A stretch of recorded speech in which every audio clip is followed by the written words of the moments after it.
the big thing that I want is like we kind of talked about before. I just have a bunch of friends of mine that are starting to talk about Doge, and I would like to present something that's easily digestible for people from someone that they can trust about what this is, and that would be you. So that's why I have you on the show. I'll do my best. I'm a mild authority on this thing that I made, I guess, but not super authority on cryptocurrency. I say the same thing about my children. I made them. I could tell you a few things. That's a good analogy. But for the most part, you're just gotta go ask them. You're listening to the Unemployed Bartender podcast with your host Keith Carter. They've already clicked off of your show. I haven't listened to many podcasts. This is riveting for your listeners. You do realize this, right? Yeah, I don't know. What else do you want to talk about? Do you put little outtakes in the intro of your podcast? All of this can be cut out because it's pretty much just a podcast. New episodes every Friday. Follow us on Instagram and Twitter at the UB Podcast. Well, I was thinking about how you you created this thing and you kind of watched it go like a parents watching their kid go off to college, and then never come back home. So it's like just instantly, like the very second of hitting enter on the Bitcoin chat forum that I'll talk to you about later, or Bitcoin talk forum. It was just it just took off and had a life of its own immediately. I was like, all right, well, I guess that happened. All right, welcome back to another episode of the Unemployed Bartender podcast. I am Keith Carter, and I am the Unemployed Bartender. My guest on the show this week is he's someone that you may not have heard of, but I have a good idea that you probably know something that he has created. Also, one of the only things probably in the world that's linking Gene Simmons, Mark Cuban, Elon Musk, Snoop Dogg, Paul Pierce, Soulja Boy, Mia Khalifa, and yours truly, all in one little hodler bubble. Today I'm very excited to welcome to the show the co-creator of Dogecoin, Billy Markus. What's up, man? How is it going? Hey, how's it going? Great to be on this show. I'm excited. And good on you for calling it Dogecoin and not Doggycoin or something like that. Although I find that pronunciation funny too. I don't hate Dogecoin, but I've always called it Dogecoin just phonetically. I guess it just looked like it would be Dogecoin. But I was very excited in research of this show to speak with you today, sir, to discover the origins are based in Homestar Runner, one of my favorite childhood or I guess college aged flash. I don't even know, cartoon. What it would be. There's not really a thing like what it is now, except for everything is like what it is. Yeah. At the same time. Yeah, Homestar Runner was ahead of its time. It was a classic. I love Strong Bad Emails, Trogdor. Oh man. And the what was the comic that Strong Bad made of the sisters that would I know what you're saying. I can't remember it right now. Tunes, downloads. Yeah. I don't know. It's good times. They were good times. But now it's now. And now Dogecoin exists. So it's even better times. Yeah, it's different. Yeah, old internet different. has so much charm. And new internet is, something resembling we've been locked in for a year and everyone's going a little bit insane and new internet is popping in its own way. There's just a lot when you take everyone in the entire world and you say, just sit in front of your computer for about a year and a half. No big deal. We'll see what you guys come up with. They came up with a lot of stuff. That is so true. Yeah, stuff happens. Lots of stuff happened. Sure did. One of those things was the explosion of Dogecoin in the last year, up over 1,000% as a currency, a cryptocurrency that's holding a lot of value, or hodling. How do you say HODL? I think it's hodl. I don't know. I just kind of read it as hold, as someone saying it in a funny voice, like a typo of I hold. do the same. But I read hold. Earlier today, I was like, is it hodl? Maybe I say it hodl. But when I refer to multiple, it's hodlers. It's like every hodlers. Yeah. Right, yeah. I like hodlers. That's actually clever. Yeah. I like, I don't know. Every once in a while, I will ironically say something like a lol instead of LOL out loud, and then I feel terrible. So holdle is one of those things where I'm just like, I don't know, shouldn't say that. I'll just say hold. I just prefer not to just say something that can be expressed so beautifully with a meme should never have to be said. It just lives right here in our hearts. Or something. That's very eloquent. Yeah, I like that. I'll do a lot of those about things that mean absolutely jack shit. So no, it's beautiful. You should put it on a wait. Nowadays, you would put it on a meme picture and then sell it as an NFT. NFT, yeah, I was about to say, I'm gonna NFT that sucker. Yeah, you came up with it here, I think. So just you owned it. We have proof of that, so you can sell it, I guess, for 10 billion Ethereum or something. Yeah, that's what was the $69 million was the most recent Ethereum NFT. Yeah, I haven't looked at. Yeah, I hadn't looked at what it actually was. It was a picture of. It was actually a really beautiful picture. It's a picture of multiple pictures of varying degrees of beauty amongst them. So it's like one. So it's like one of those. I think in elementary school, like we made a bunch of eagles and then we like put it into a quilt. Yeah. And something like that. And actually is just a bunch of pictures from different angles of that quilt. So it's I see. So I hope my quilt that I helped make in elementary school is also worth $69 million. In an NFT it is. Can you ship that to me? I just bought an NFT off the internet. I can't figure out when FedEx is getting here. It's I assume conversations that boomers have with each other like 2 days ago when this was all over Fox News. Actually, are NFTs on the news on mainstream media right now? Oh yeah.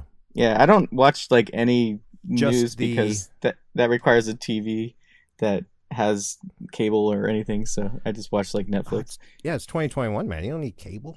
There's all kinds of things existing out there. Yeah, and I get all my news from Reddit, so if it's not just randomly on top of Reddit, I have no idea what's going on.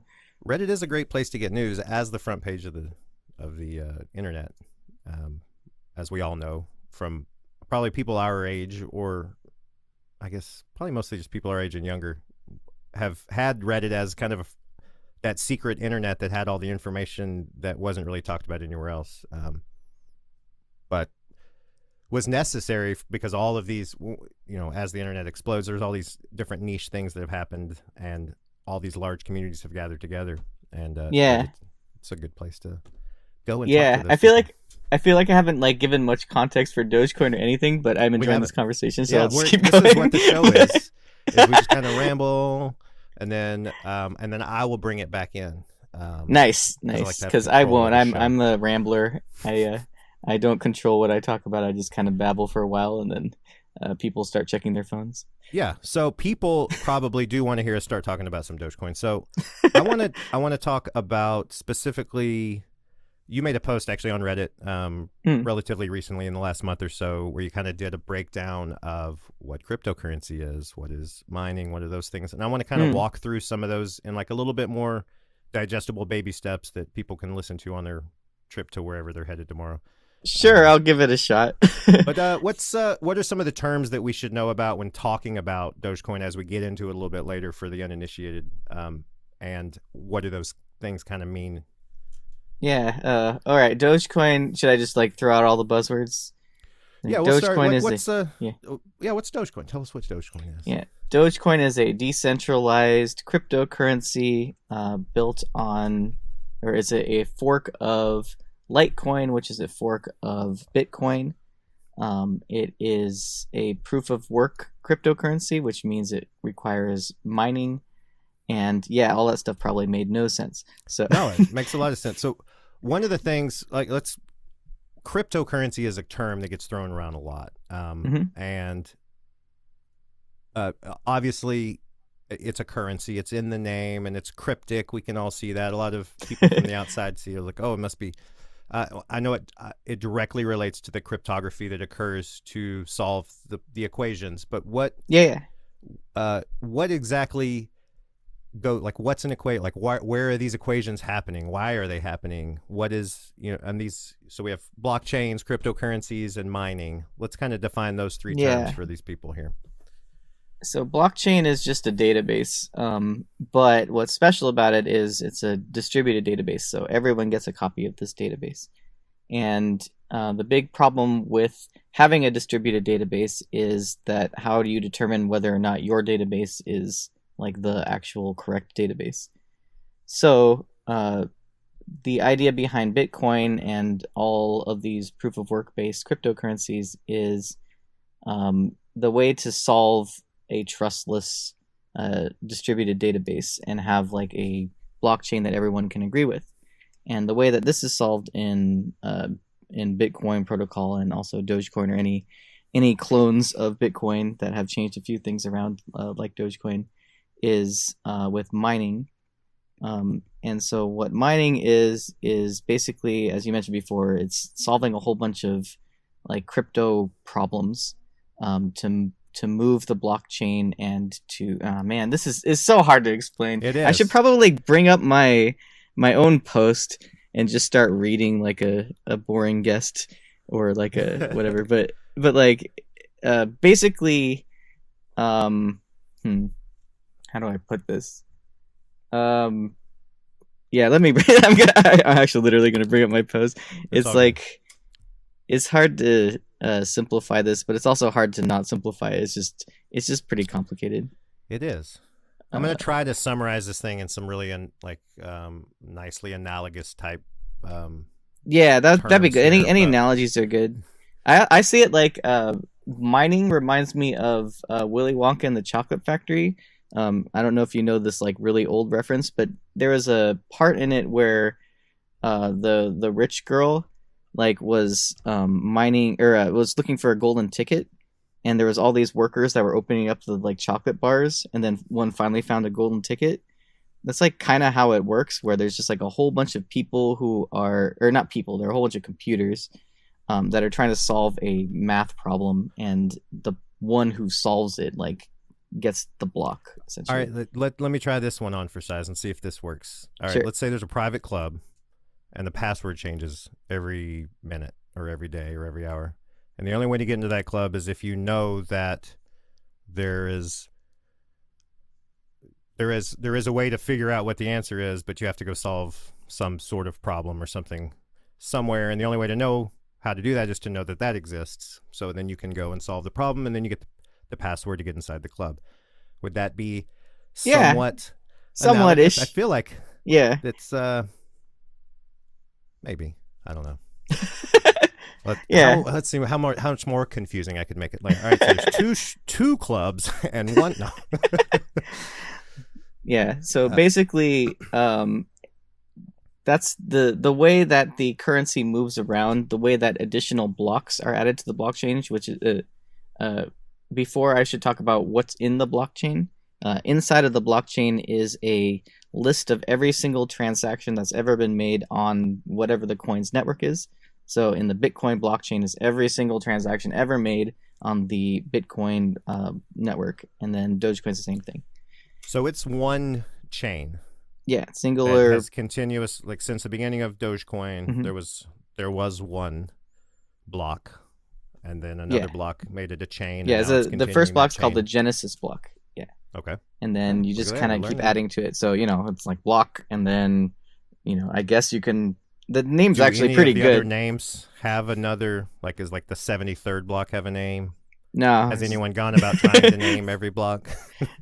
These are important questions. I guess someone could go try, but I don't know if any block has been named. So it's just like block, and then the chain. The chain part of it is pretty apt. It's just you can imagine a chain to another. You can just imagine even like a physical like square, like next block, chain, next block.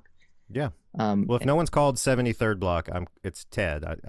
Ted. I would like the third block. All right, we'll make it happen 73rd. somehow. Maybe in dogechain.info we can request that the 73rd block be called Ted, and then That's all I need. whoever runs that site will be like, I don't want to do that, and I'll be like, okay. Yeah, that's exactly how it's going to go down. because that's what Dogecoin is all about. Silly things that Yeah, I hope prompt so. other silly things that make real. I mean, I don't know. It's a. I don't want to digress too much about how awesome it is that a joke has become reality, because think of how many times in life a joke has become reality. I mean, it was our last president. I mean, hell. But the it's I don't know. I love the silliness of it, and I think that's what everyone loves about it, and that's what everyone wants to like keep jumping further into it, which causes no matter what I was really worried over the last like 2 months or so when the prices kind of like stayed steady, that a lot of these new people, is it Shibes or Sheebs? Sheebs, yeah. I think it's The Sheebs. Sheebs. Shiba Inu, yeah, so probably Sheebs. Yeah, I came to the same thing. I was like, well, Shibes would make sense, but Sheebs would be more based off the original. So anyway, these new Sheebs I thought would possibly be like, oh, this is a scam or whatever, but it's got so much momentum because of the meme, because of the Dogecoin memes, because of the original memes, and it just kind of the like it only can get stronger no matter how much more chaos occurs. Yeah, I mean, it's basically like what keeps these things going are the people who are using it and the people who buy it and the people who care about it. So it's completely out of my hands. Like if I wanted to be like, you know what, which I don't, I really like Dogecoin. But Yeah. if I was like, you know what, I'm going to pull the plug on this. It's a decentralized cryptocurrency. I have no control over that. It's off into the wilds. And it goes as far as literally whoever, like people who are doing work on it and people who are making the effort to keep it going. And that includes like the community, like anybody who's just like involved in it in any way is keeping it going. I think I've said before, like a cryptocurrency isn't dead if people are making fun of it. It's dead if no one's talking about it, because that's literally what kills it. Is no one's doing anything, then it doesn't really matter anymore. But if people are in any way care about it, then it's perpetuates itself in that way. Yeah. All right, so we have a general understanding of cryptocurrency. I attempted, yeah. I'm sorry. Yeah, but it's the catch-all. It's the catch-all for all of these. Yeah, coins, Bitcoin, and altcoins. Yeah. If you could link my post somewhere where me in a moment of clarity wrote something or another that was partially readable. Yeah, I'll definitely make sure that would be helpful. Yeah, he does have a really great post on the Dogecoin subreddit, which we will have posted on our page as well, so you can kind of have a follow-up guide while you're listening to this to kind of better understand what's going on. But, yeah, appreciate that. So we know about crypto. Yeah, we understand the cryptocurrencies. There's Bitcoin, and then there's altcoins, which Dogecoin is a member of, which are just essentially alternate coins to Bitcoin. We understand blockchain, I think, a little bit. We understand mining. What I would like to talk about is kind of how Dogecoin fits into this. What started it? What's the genesis block of of the Dogecoin story? Yeah. So let's see. So basically, I'll just tell a long story, and you can cut out as much as you want. It's great. But basically, I started this. Let's see. I had to pay back. This is like back in 2013. I had to pay back a friend for something, and at that time, Venmo didn't exist. I think PayPal existed, but it was kind of like not super usable at the time, or less usable than it is now, or maybe I didn't have a PayPal account or whatever. So he was like, oh, you could pay me back in Bitcoin. And I didn't know what it was at that time. So I was like, oh, I should look into this. And that was about the time when it like first crashed, maybe not first crashed, but it was one of the big crashes. It went from like $20 to $126 and then crashed down to like $40 or something like that. So it was like kind of in one of its news cycles. And the part that got me really interested was mining. So I had been doing stuff like SETI at home or folding at home. Have you heard of either of those? Possibly. Okay, so those are like they're like programs you can run on your computer while it's idle to use like the idle CPU cycles to do something. So in this case, it was using the idle CPU cycle. SETI at home, you can use the idle CPU cycles. Sorry, I just got a pop up. SETI at home, you can use the idle CPU cycles to try to find extraterrestrial life, and then folding it home, you use it to like solve cancer proteins or something like that. So Bitcoin like seemed to me to be that same concept, except you could use it to like mine like this new type of currency. So I was like, oh, that sounds really interesting. So I learned about it. I set up my beefy like gaming laptop to mine Bitcoin, and I joined one of these mining pools to do it. And then it was like a week that I had my computer running to mine, and it heated up my room from like 80 degrees to like 98 degrees. And after 7 days, I mined 0.01 Bitcoin, which at the time was worth about like $1. That's pretty And good. Great. now it'd be worth, I don't know, a lot more than $1. $6,000. But at that time, it was, 6,000. yeah, I think something like that, or 600. And like, it costs, you know, like $20 a power or something like that. I'm like, okay, this is silly. I'm not gonna waste my time on this.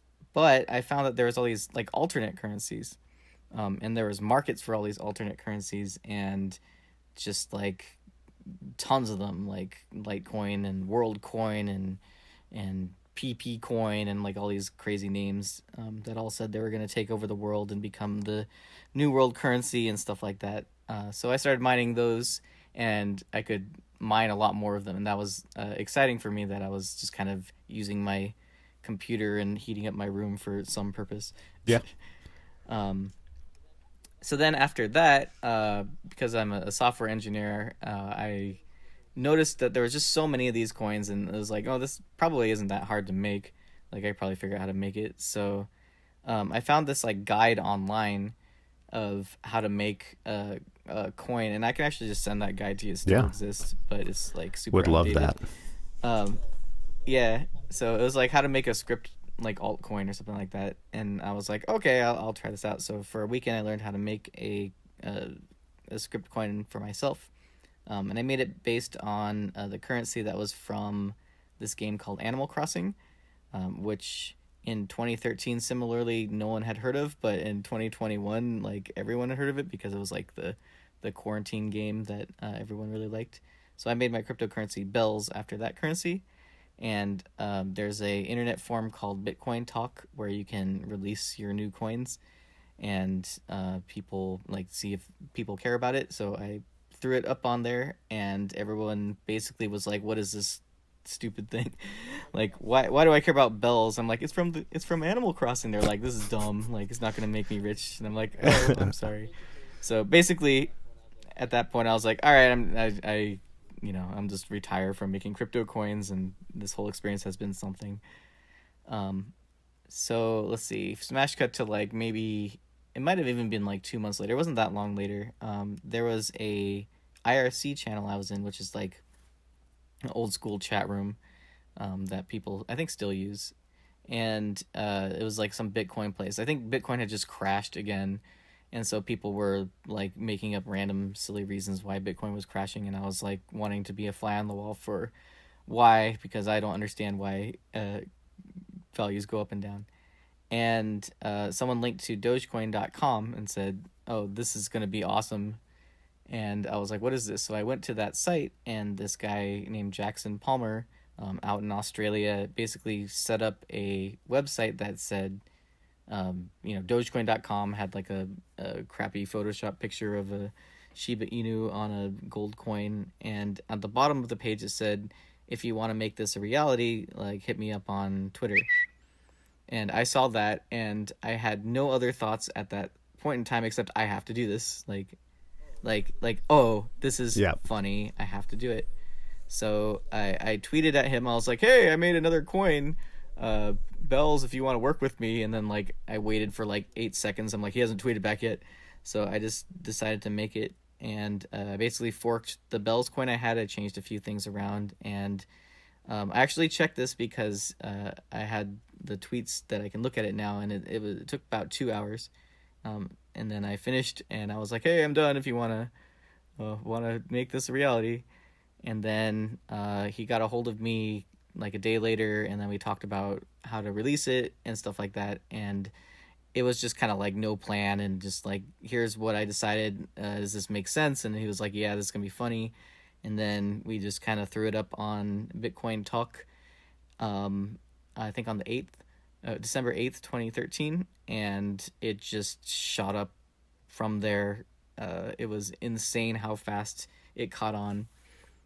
People like basically very instantly, unlike Bells, which instantly was just like, what is this garbage? Like people instantly were like, oh, I gotta do something. So people set up forums, people set up like mining pools for it, and then instantly also like people were trading it. They're like, oh, I'll trade this for 3 Bitcoin, like 10 million, and like I mined a whole bunch of this, like I will sell this. And so people were trading it like instantly, and it was just like, wow. And then from that point, like every day and every hour something different happened, and it was fascinating and crazy and terrifying at the same time to kind of see this thing that you made just explode as like lightning in a bottle type thing. And then 8 years later, Elon Musk tweeted about it, I guess. So, yeah, then a lot happened.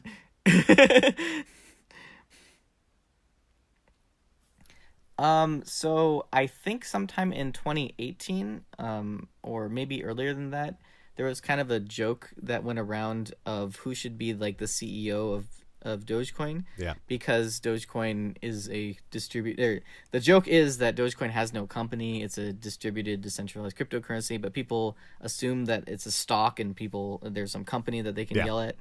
And so the joke was just like, all right, well, we need a CEO for this company that doesn't exist. And so the community was like, who should be the CEO? And they voted Elon Musk. And then that was presented to Who else him. was in the running? Do you remember? I don't remember, but I think they were all silly.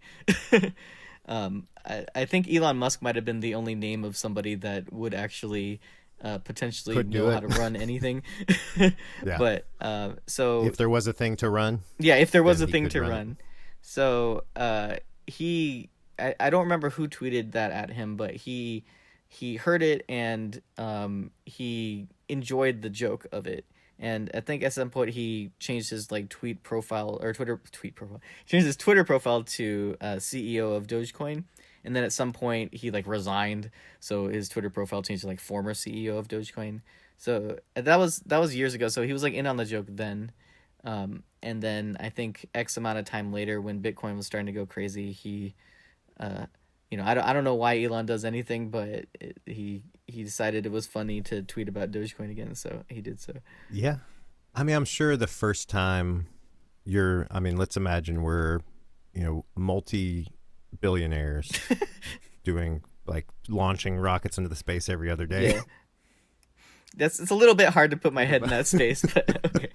I'll give it a shot. But why would you not just like joke tweet about some cryptocurrency that, neither here nor there, which all fits into the whole thing that Dogecoin is anyway.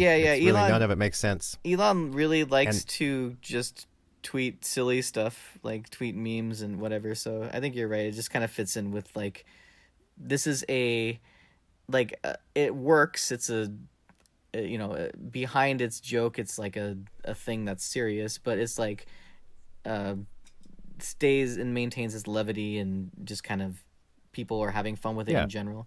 So it kind of fits that whole like vibe, I guess. He gets to be like an internet god as well. Like everyone, he's Papa Elon and everyone. There's like a whole culture. All this crazy stuff out there. Yeah. Yeah, and then people. There was this really funny joke tweet that someone made like right on. I think he tweeted something like "I love music" or something like that. It was like some innocent thing. And then someone made some tweet after that. That was this joke tweet that was like, "Hello, I invested all my life savings in internet dogs currency, and I need you to tweet some more so that it can go up in value. Thank you." It's just like that's a pretty good parody, but also like oh man. That's like 90% of the comments on his page though. Yeah, it's would you mind just saying a couple more words? My kids gotta go to college like next week, man, and like you're my only hope. It's actually really sad because like not really really sad, is what it is type thing, but like it's sad that so many people, like he's such a big celebrity and so many people just kind of like think of him as like what I can get from him. And I feel like that's like he's a dude. He's having fun. Like I don't know. He is a Yeah, billionaire, but he's also, or I don't know if he's still the richest man in the world, but at least one of the top 10. I mean, it depends on what happens with his rockets that day. Yeah. If they land or crash. Or, Yeah, but at the make same it out of time, orbit. he's just he's a guy, and it's treat people like people, and you'll do better. Speaking of, that's one of the things that I really love about Dogecoin and the Doge community is the charity and the overwhelming push to encourage people to do only good every day. And let's talk more about kind of because this kind of started as like sort of gift giving, like originally in its original iteration before it kind of caught wildly online. People were trading it or tipping each other on Reddit with Dogecoin, right? Am I right? Yeah, so the early community and kind of like the vision Jackson and I had for it, and I should air quote vision because like we made this thing pretty quickly and didn't really have much of a vision for it. But then once it started to catch on, and it was like, oh, what do we do with this? Like, one of the things we thought of was like, well, wouldn't it be great if this was used as like the internet tipping currency? Like, Dogecoin was worth like nothing at that point. It was like 0.0001 cent, like barely anything. So it's like, well, wouldn't it feel better to get like 100 Dogecoin than like a penny? Like, it just feels good to be like, oh, I liked what you posted, and here's like Here's 4/100th of 1 yeah, cent. I mean, it doesn't feel as bad when you say, if you said like, here's like, if you went to someone who's playing music in the street and you like took a penny and cut it in like in a corner and are like, here you go, like they would probably be like, oh, okay, dude. But if you gave them 100, like, that's a lot of Dogecoin, man. yeah, it's like 100 Dogecoin. You don't know what you're missing. So like, I don't know, I thought that was like a cool use case for it. So that's kind of what started.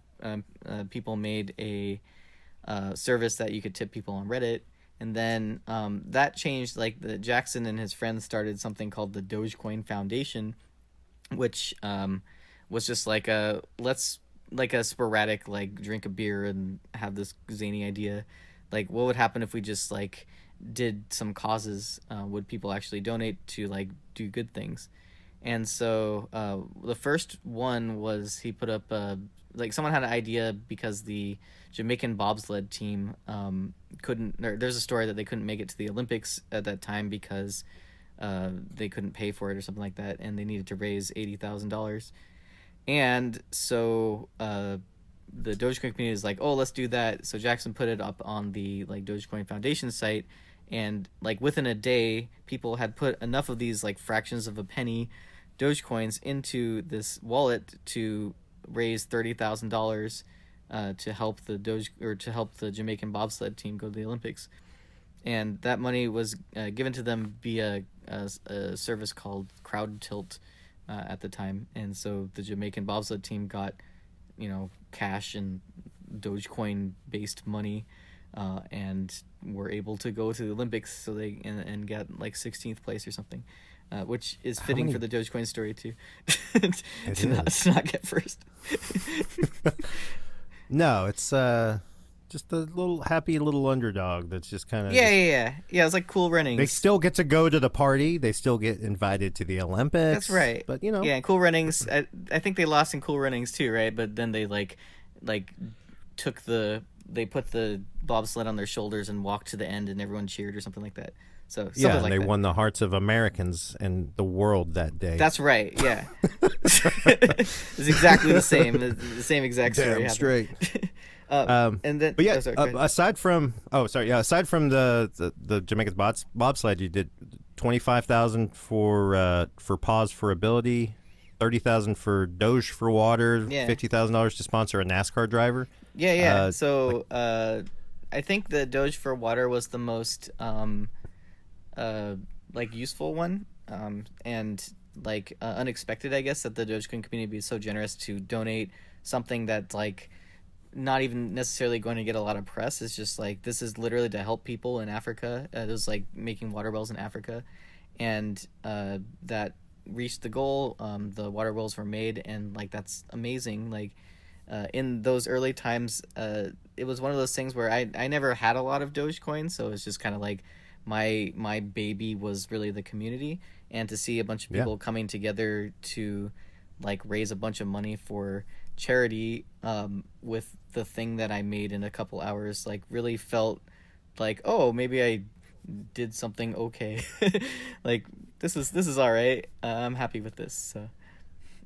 Yeah, I think it's a lot of the great things that have happened in life, the things that that change culture or change or shifting moments in our the history of whatever. There, a lot of them are not that remarkable of an origin story. It was, or like didn't really take that long, or wasn't that really, but in those moments, I think when you're kind of just really tuned in, it's because you probably were just like so hyped to get this thing going and get rolling on it that you just like powered through it and knocked it out in 2 hours. That's how I.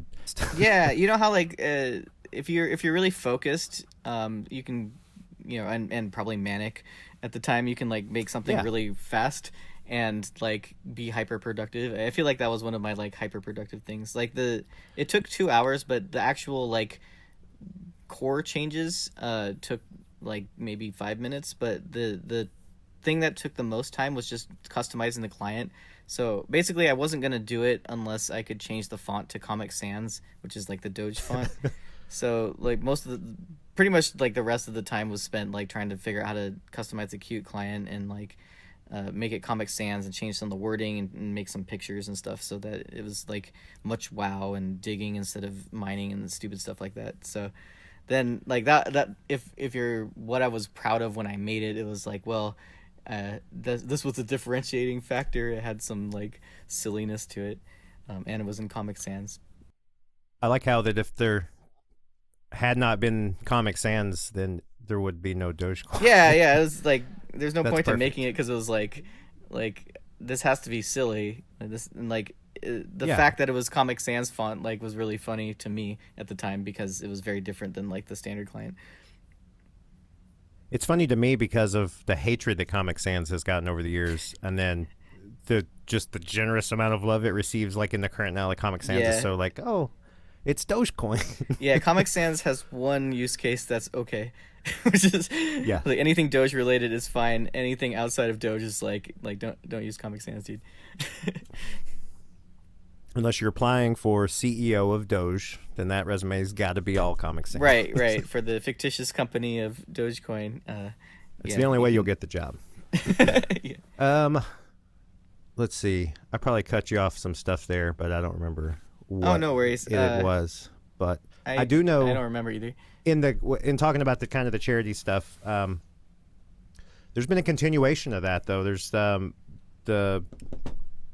forget what's the giving app that you had posted about it a couple when I first talked to you about this. Maybe? Give Directly, yeah. That they're accepting donations. Yeah, Elon and Musk. I think Elon Musk donated some to Give Directly with Dogecoin. You can actually see their wallet and how much has been donated. I don't know what it is now, but at the time I think it was like couple 100,000. That's awesome. Dogecoin, which I have no idea what it's worth at this given time or when it was given to them, but people are actually donating. And I don't remember exactly what they do, but I think they give money directly to homeless people, something like that. Yeah, Excuse me. From what I understand, it was, I think anyone in, we'll need to do some more research on that, but we're going to make sure we shout out Giving Directly and make sure you check them out. I don't want to speak words on their behalf that aren't true, but I do know they're doing some good things, and you can donate with Dogecoin. Yeah, with anything crypto and anything with crypto charities, that anyone that says that they're raising money for charity, just make sure to do your due diligence about it and make sure that they're a legit company and that they're actually using the stuff for good, because crypto is basically the most full of scams thing I can possibly think about. Yeah, I was actually going to ask you about cloud mining scams. I know you. It's something that you've been in. I look at your Twitter every now and then, so I see the things you talk about. So like nothing specific for cloud mining. It's just that there's been a long storied history of Ponzi schemes that say that they're cloud mining, and like you'll pay into it somehow, and then you'll get like dividends essentially, and then at some point they go dark. That has happened for 8 years. Ever since I've been in the space, it's like just a Ponzi scheme. They're not actually mining anything. Well, I noticed you mentioned that was one of the scam. You mentioned that there was beware of the scams, which made it seem like that there are ones that are not scams. Do you have any examples of ones that wouldn't be a scam, or one like that a mining is... pool isn't a scam generally? Okay. There are some mining pools that are that have just like taken people's money and went dark. Yeah. And one of the first mining pools of Dogecoin did that, which was really sad.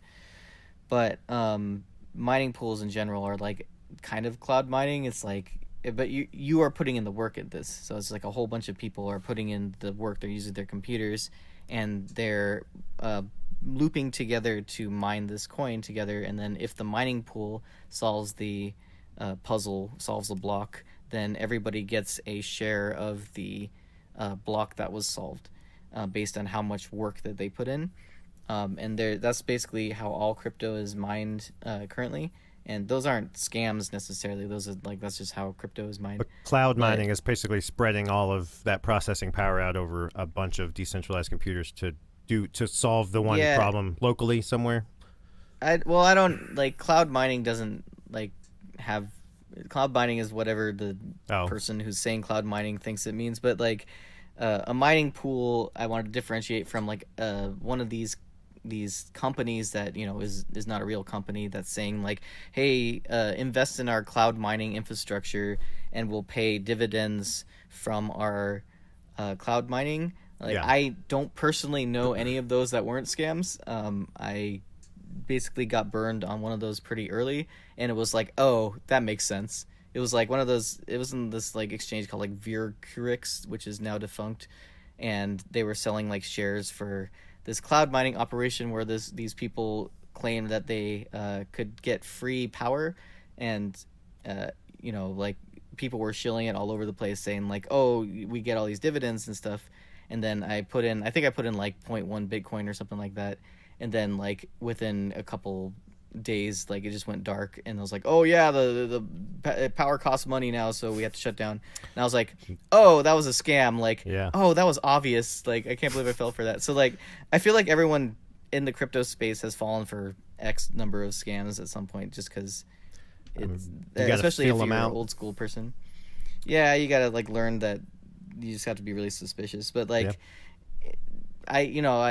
for the ones that exist now, I have no idea. I haven't paid enough attention to the space. It's just from my experience, be very wary of pretty much anything that seems too good to be true in the crypto space. Obviously, there's all those Elon Musk, fake Elon Musk accounts that are send 1 Bitcoin to this address and I'll send you 2 Bitcoin, and it doesn't usually work, but sometimes it does, and it's really sad for everybody. The obvious fake ones are obviously fake, and if it looks, if it's just so goddamn true to be true, too good to be true, then it's definitively. But especially if it's if you give me a Bitcoin, or if you give me 10 Bitcoins, I'll give you whatever, anything. Don't give anyone 10 Bitcoins for anything right now. That's just a lot, unless you're buying a large house. Yeah. But I just really want to push if the business, even if it's a business, the business plan makes no sense. You know, just be cautious, because a lot of those, if they don't make sense, they make sense because they're taking people's money and distributing it out like a Ponzi, and it just is what it is. Another thing that I've seen discussed a lot on the subreddits and Twitter and stuff like that is the glaring lack of Dogecoin on Coinbase. It's something that you can't help to go on Twitter or any sort of Doge related infrastructure and not see people shouting and haranguing about it. I was reading something earlier today about them needing API. So one of the core devs just said that there's an API that would be needed to implement. I don't know the full story of if Coinbase ever reached out, or if that's the only thing that's needed, and if that's the case, then Coinbase will add it. I don't think that's the case. I think Coinbase has put a lot of coins up on their site, and Dogecoin is one of those that, in my personal opinion, is kind of glaringly missing. because it has a lot more brand name recognition than most of the coins that exist, and it's for a time it was more searched than Bitcoin on the internet. So it's a known coin. The reason why Robinhood put it on their site was because it had that virality power. It brought a lot of people, new users, to using it, and has been pretty successful for them. So, personally, Coinbase, I think, is a reputable company, and that's why it's it would be good that a reputable company is basically vetting and saying that Dogecoin is one of these quality coins, and you can put it up. What's also nice about Coinbase is that you can send to your Coinbase wallet, and you can withdraw. So you can buy on Coinbase platform, and then you can withdraw Dogecoins, and that's really nice because then you can use them for whatever you want. Like right now, if it's in again, I don't want to say negative things about Robinhood, although it would be nice if you could withdraw coins from them. Yeah. But and I believe that they're working on it, but right now you can't do that, so you kind of lose the utility of Dogecoin as kind of more of a speculative instrument. But if it was on Coinbase, then people could buy Dogecoin and then use it to tip people, or tip their favorite content creators or whatever with Dogecoin. And that's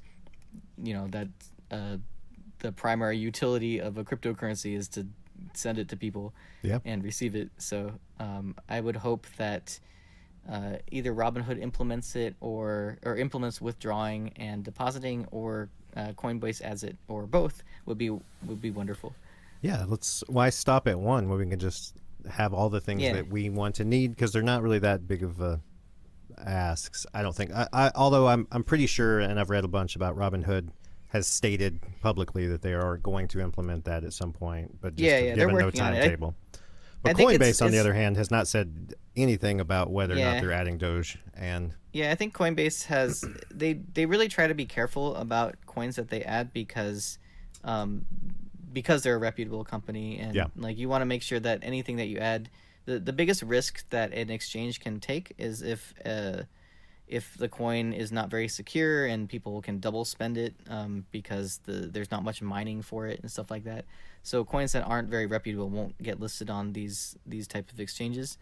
But Dogecoin has basically proven, in my opinion, that it's here to stay. It's a consistently secure. Top 10 market cap, or within the top 15 to top 10 market cap coins that are out there right now, right? Something like that. I don't know. That stuff changes pretty frequently. Yeah, I can check right now. As of 2 months ago, it was 10th or 9th, and then I think it stays within the 15. But who knows? I don't follow the lower coins, the lesser coins that are actually mined. I think it's differentiating from tokens versus coins that are actually mined versus stable coins like Tether or whatever, which aren't really, or they're cryptocurrencies, but they're not made for trading or anything like that. So right now Dogecoin is 17th of this list of Coin Market Cap is usually the site that I use. You can kind of see a list of stuff, but so there's top tons. 20 then. It's on top 20. all the lists. Yeah, but I think in terms of the stuff people have heard of, I think people have generally heard of Bitcoin. I think people have generally heard of Ethereum. I think people have generally heard of Litecoin, and I think the next most heard of would probably be Dogecoin. I think Dogecoin is probably, other than Bitcoin, because I spend a lot of I have bartended, and I get a lot of time to talk to people. So I get to a lot of varying opinions and thoughts and things. But what I've noticed over the last year is the number of different people from completely out of the loop walks of life asking me about Doge, or talking about Doge, or seeing posting about Doge. That don't have a fucking clue what Ethereum is, or Tron, or anything out there that's, or what even Satoshis are, or there's there's a lot of Doge is up there, and almost I think when Wall Street Bets stuff happened with AMC and all that stuff, it ushered in that whole additional level of gusto that kind of really pushed. I think that's. I think what happened was during that Wall Street Bets stuff, it was that was going nuts. Like the Wall Street Bets community was growing by like millions, and everyone was trying to buy GME stock. And so everyone had their money in Robinhood and was trying to buy GME, and Robinhood shut down the trading because I think it's because they had a liquidity problem or something like that. I don't remember exactly what I it heard, was, yeah. but there was like some technical problem that they had to cancel or shut down GME trading for a time. And so people just had a bunch of money in Robinhood, and then there was like some other like Satoshi bets or something like that, some other subreddit that was like, all right, let's make Dogecoin a thing. So like the people in Robinhood who had their money and wanted to gamble on the more or less meme stock GameStop at the time were like, well, I can't do that. Let's gamble on this meme stock Dogecoin. So I think that's kind of what ushered in this like new thing that happened. And like the community, like the Reddit community, for example, went from like 100,000 people to like 1.2 million. So most of the people that are in it right now are new. And like I think the part of the reason why I started being vocal again on my Twitter was because it's just like so many people who are new who don't really even know what cryptocurrency is. Well, that's one of the reasons I wanted to have you on this show. Is because I don't have. When's the last time you gave a long form interview? Like back when the thing started? I gave one interview a long time ago. I'm usually pretty quiet. I think Jackson had a lot more interviews and long talks that got popular, but I've been pretty quiet. And Jackson isn't in the space right now anymore, so somebody that knows a little bit like me, I thought it would be useful to at least try to like educate people about how cryptocurrency worked and like kind of what the difference is between a stock and a cryptocurrency. And to me, the biggest difference is like a stock. I mean, this is going to sound obvious. A stock is a company, and if you're a shareholder, you're a shareholder of the company, but you don't work for the company. You're not doing anything for it.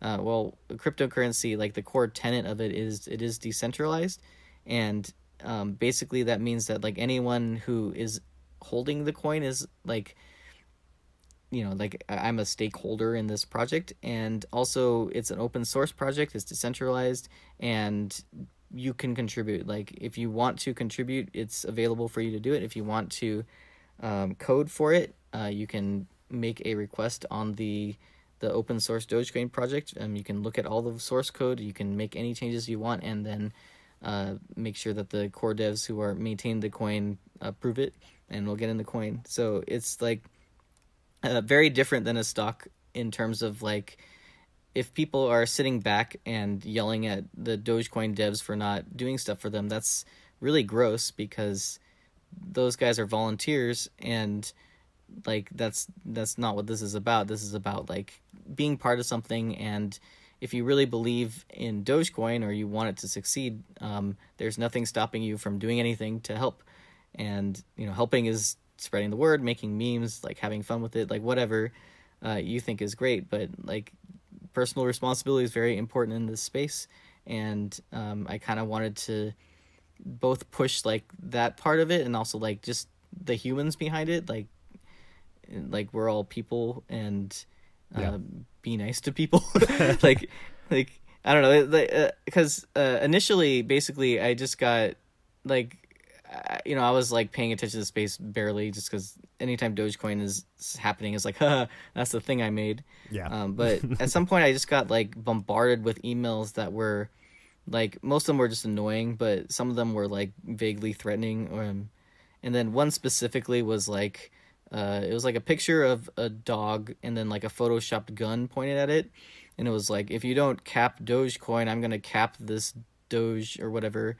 And it's like, all right, that's enough of this. So I went on Twitter. I was like, hey, I'm like not involved in the project. I like sold all my coins in 2015 when I was laid off and I had to pay rent. Like I can't do anything to change this thing, and like, can you just leave me alone? So that was like my goal at first. It's just like, hey, everyone, leave me alone. But I think I found that the community was like, there was a part of the community that just didn't understand, which was okay. And then there's a part of the community which was being pretty pushy, but the energy was there and like the excitement was there, and people weren't bad. They just like were misinformed with how this stuff works. And slowly I found that I could make a tweet about like, here's how cryptocurrency works a little bit, and like got like, oh, that's interesting, I'd like to learn more. And I was like, oh, good. And I don't know, since then I've just been tweeting a lot more. If people back in the day didn't want to hear what I had to say before because I wasn't saying stuff that would make them rich, I don't want to like say things that I don't want to say like, hey, everyone buy Dogecoin now, or like, oh, it's going to crash. Like, I don't want to say anything about the price. I feel like that feels a little like, people should make the decision for themselves whether or not to invest. It's a hard thing to do. I get people asking me, friends and family and stuff, and they'll be like, well, what should I do here? What should I do there? And I'm like, I really don't feel comfortable. For one, I don't have any control of when you pull it out, and I don't know where you're going to be when it's time to sell. If it's the time is to sell whatever it is that you're buying, and you're like, I'm somewhere else, and you're going to be pissed at me because I didn't tell you to sell something that you didn't know when, it's just a lot of responsibility for me to have to like monitor your investments to make sure you listened correctly or not. And this stuff is so capricious, and it can crash in the middle of the night. Yeah. And if they call you right when it's crashed, like, what the fuck's going on with this thing? Yeah, like what's going on? And it's like, well, people sold. Like, I don't know. This is like, the whole thing is just this big emotional thing, and like if we can determine every single human's reasons for buying and selling coins, then we know what the price is going to be. But we're not like gods. We just like, I don't know.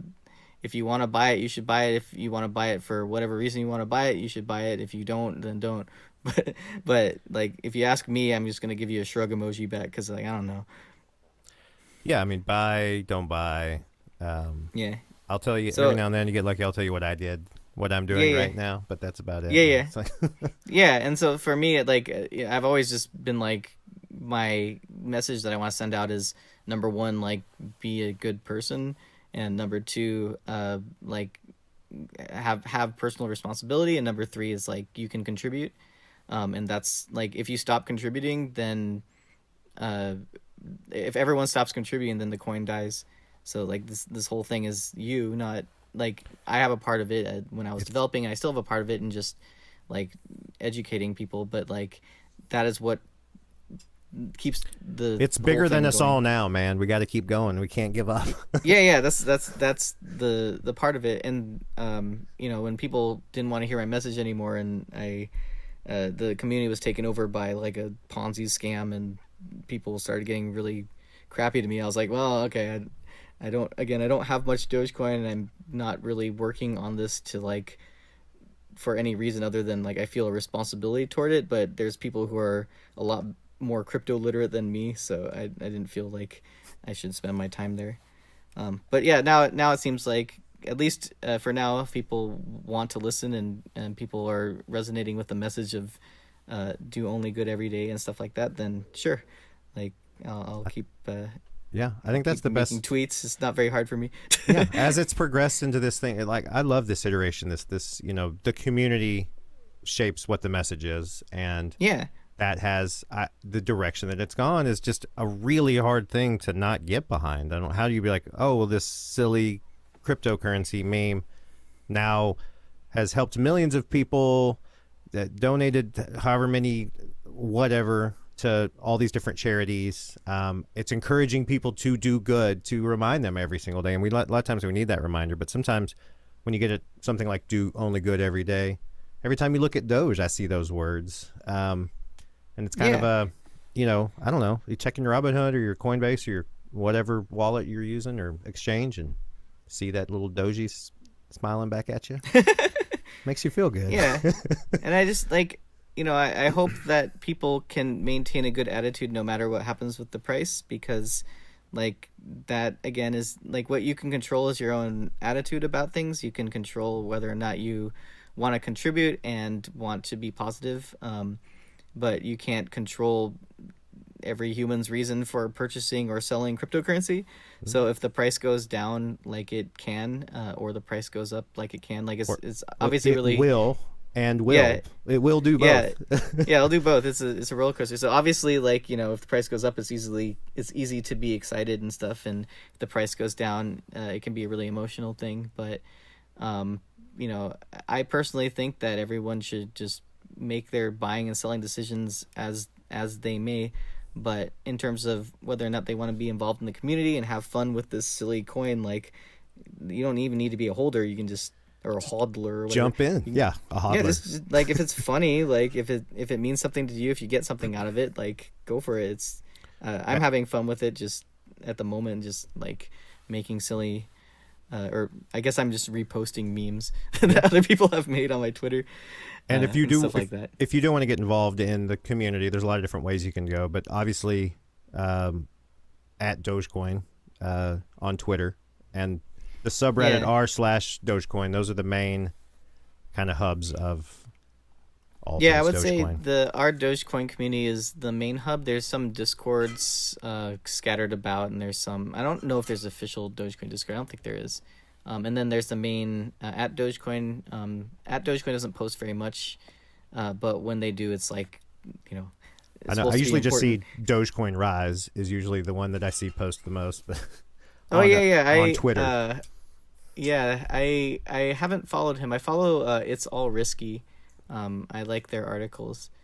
I haven't followed Dogecoin Rise, but I do see them a lot. And I just see them Slim Jim, and yeah.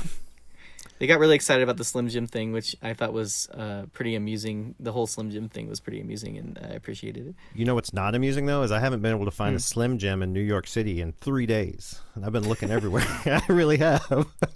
Yeah, like, I want to support you, but so, I don't know where. Twitter Slim Jim guy, I need you to get back to me on this and tell me where the hell. Yeah, they're making like a rocket, like, container or something like that. I think they're actually making it. I don't think it's a joke. So I think that's kind of funny. Well, we can chalk that in with all the things that the 2020, 2021 has brought us, like the KFC pop. Did you see that KFC chicken roasting gaming unit? Oh yeah, the computer, right? Is that a real thing? Like, can you buy it, or is it being developed? I don't know, but someone has to make it. It's already the prototype exists. You know what you have to do now. Now go make it. We're just looking for another Billy Markus in a Dogecoin.com moment. Yeah. Except it probably, like, there's a lot of things, like, the core devs that are maintaining the coin, they put up so much more work than I ever did. Like, the real heroes are people who are doing, like, a ton of work on this type thing. So No, I'm just kidding. yeah, I just started. I mean, I did release 4 versions. I did spend a lot of time community building and stuff like that. It's, you know, the 2 hours thing is kind of like it's fun to say, but it's not. We all know super it's not. representative of all the work. Any entrepreneur or anyone who's created anything knows it's not true, because you have to subtract all of the hours that you spent learning how to do all that shit from it. Yeah, and then just, like, you know, watching people and trying not to get mad when people say annoying things, and that probably takes some time. Speaking of, what's the most annoying, like, mischaracterization that you've seen? Like, what bothers you the most when people hop on and are like, besides, I think I have a guess, it's probably the no cap thing. But is there anything else out there that's just like, wow, like, please just learn a little bit more about it before you say? Yeah, it's really the cap part, and just people saying it's infinite, which, I mean, if time, you know, over an infinite period of time, like, there will be an infinite number of coins released, is, like, true, but at any particular point in time, it's a fixed issuance. There's, you know, exactly how much Dogecoin is being released. It's 10,000 an hour. It 14 solves million a problem a day or something like that.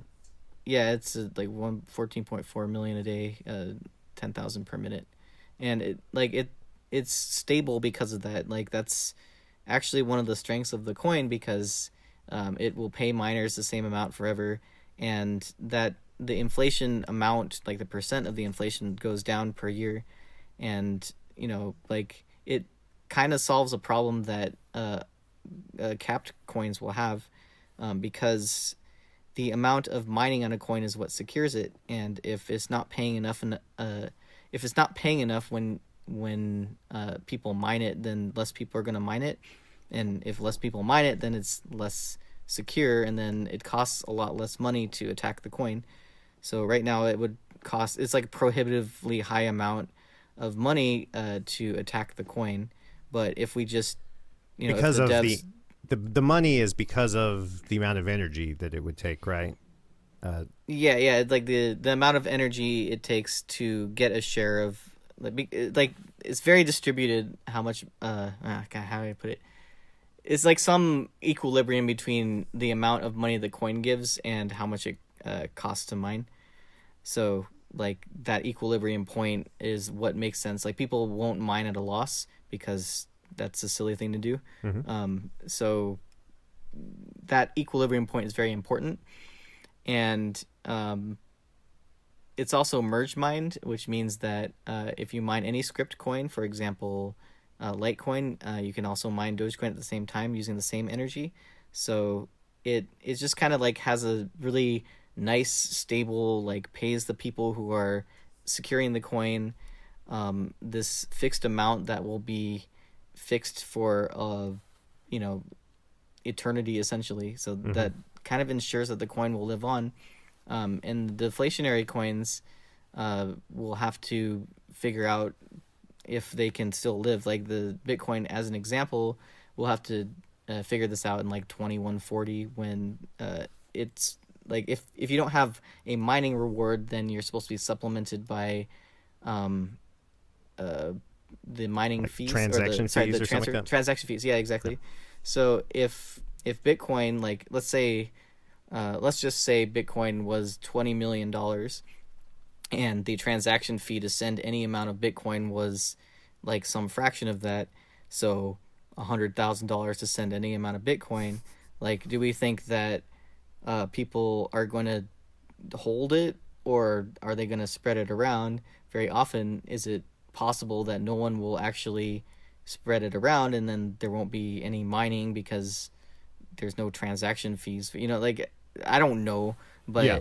I know for Dogecoin, like it's in a good place right now for amount of security that it gets for the very insignificant amount of, or what I think is very insignificant amount of rewards it gives to the miners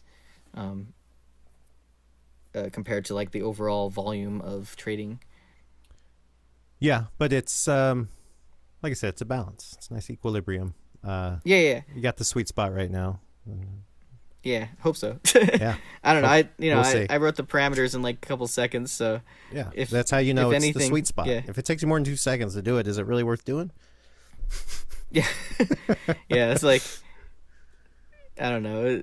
Like if someone, like people are like, "Wow, that was really genius" to me sometimes, and it's like, okay. I'm sure like you can tell something like after the fact made a lot of sense, but at the time Yeah. I made those decisions, they weren't made. They were just like pretty haphazard. That's So the beauty there's of not much genius, foresight. though. It's it not to belittle the genius it is to create anything. Anything that's been created was like a stroke of genius at that time. But we all have these different perspectives and unique takes on the world, and we all see things in a lot of different ways. And for some people, they see these really clear, like, well, this is clearly a thing I should do. I'm going to make Dogecoin. And other people obviously saw it and were like, well, this is clearly a thing I want to invest in. It's a meme. And then you have naysayers, whatever. But it's, I don't know, the simplicity of genius moments are a favorite of mine. I love, it's like, well, I was walking down the street and then, Yeah, I'm pretty sure I copied it from something else. So. Yeah, that's even better. Like, that's sure that's the way of the world. No. Hopefully whoever made that 10,000 like forever thing was put more thought into it, because I think I don't know. I didn't spend very much time on the algorithm for dispensing coins. So. I mean, it sounds like a good round number. Yeah, sure. I mean, literally, it's a good round number. Yeah. All right. Well, I think we did. I think we talked about probably most of the things associated with Dogecoin and the community that surrounds it. Yeah, I think so. I think so. So at this time, it's what I always do at every podcast. I like to announce the fact that I think we made a podcast. I think we did it. We did one. We did it. And well, that leads right into what I call closing time lightning round, in which I ask you a series of really fast-paced questions that are guaranteed to have people approaching on the streets because of how controversial their answers are. Are you ready? Sure, but we'll edit this so it sounds like I'm fast, right? Yeah. All right. And what's your favorite Zelda game?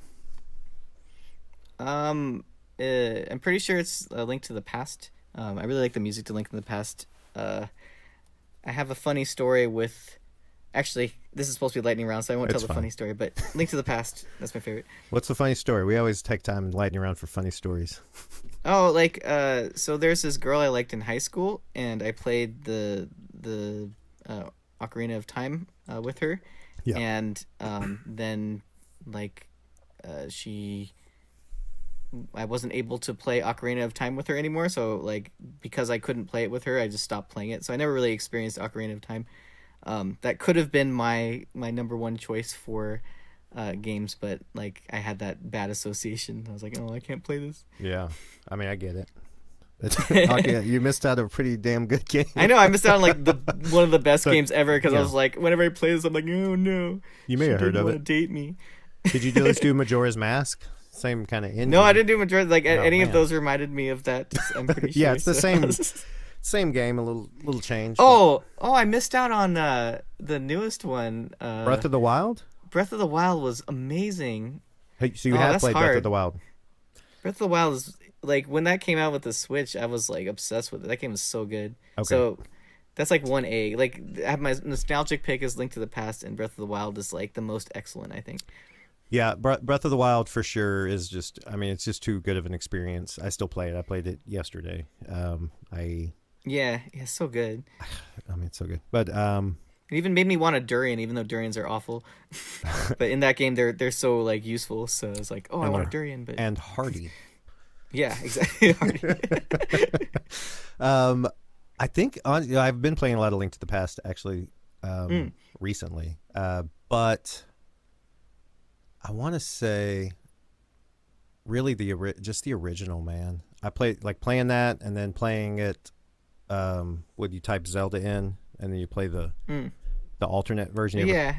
I don't know how many people ever have actually done that, but yeah, I never beat the OG because I was young and stupid and couldn't read maps on Nintendo Power. I was 5 when it came out. Yeah, Nintendo has grown up 5 or 6 all the way with me, and it was Zelda was the game. I was like, okay, this is my everything. Yeah, it was great though. It was Zelda 2. Zelda 2 I finally beat many years later. That game's impossible, and I finally beat it, and I felt so good.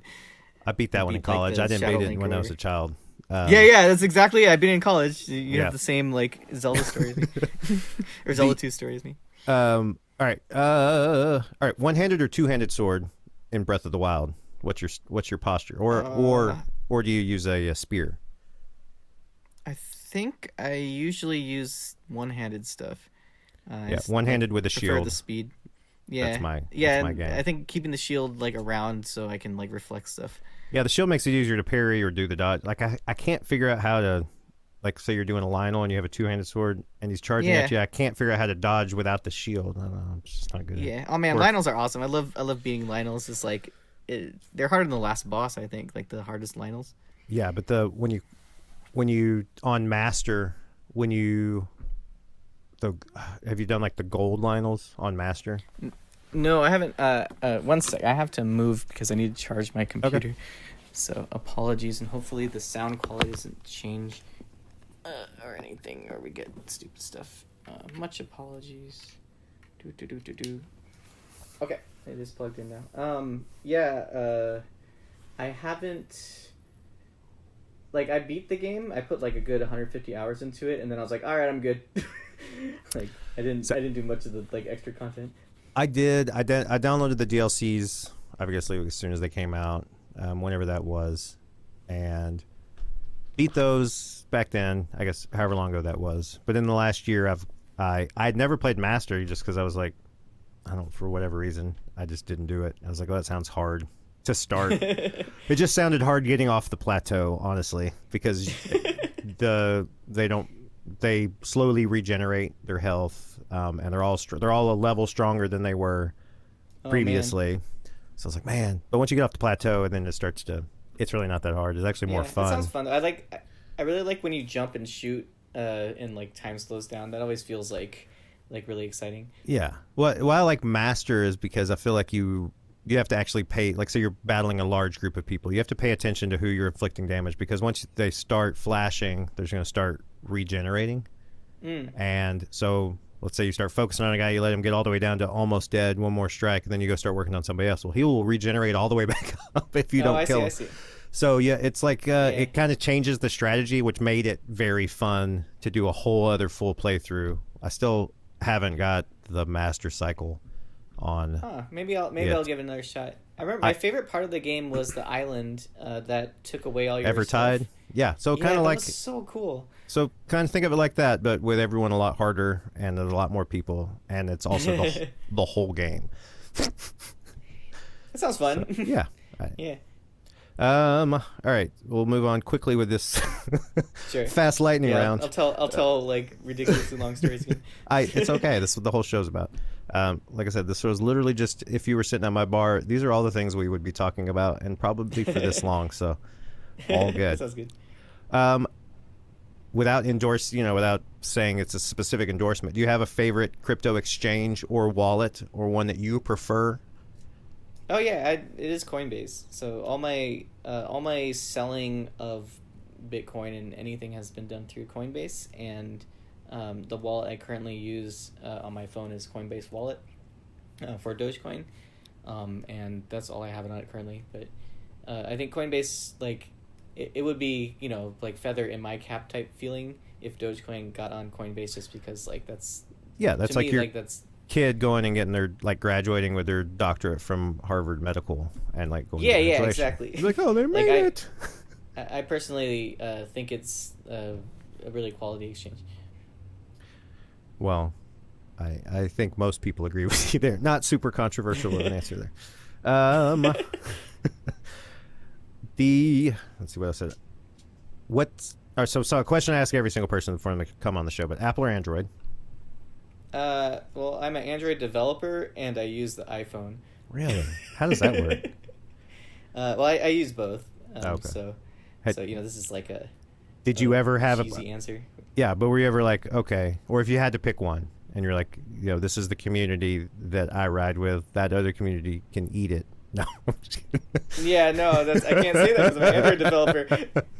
I do generally use the iPhone. I'm kind of entrenched in, I bought all my apps on that and stuff. But Android's really cool if you get one of those like new fancy Samsung phones. They're pretty sweet, and like there's also the phones that are hard to develop for with the new like extendable screens and stuff like that. They're so cool, but it's like as a developer, I'm like, yeah, I can't imagine developing for that yeah, the split screen stuff. Oh man, it's so annoying.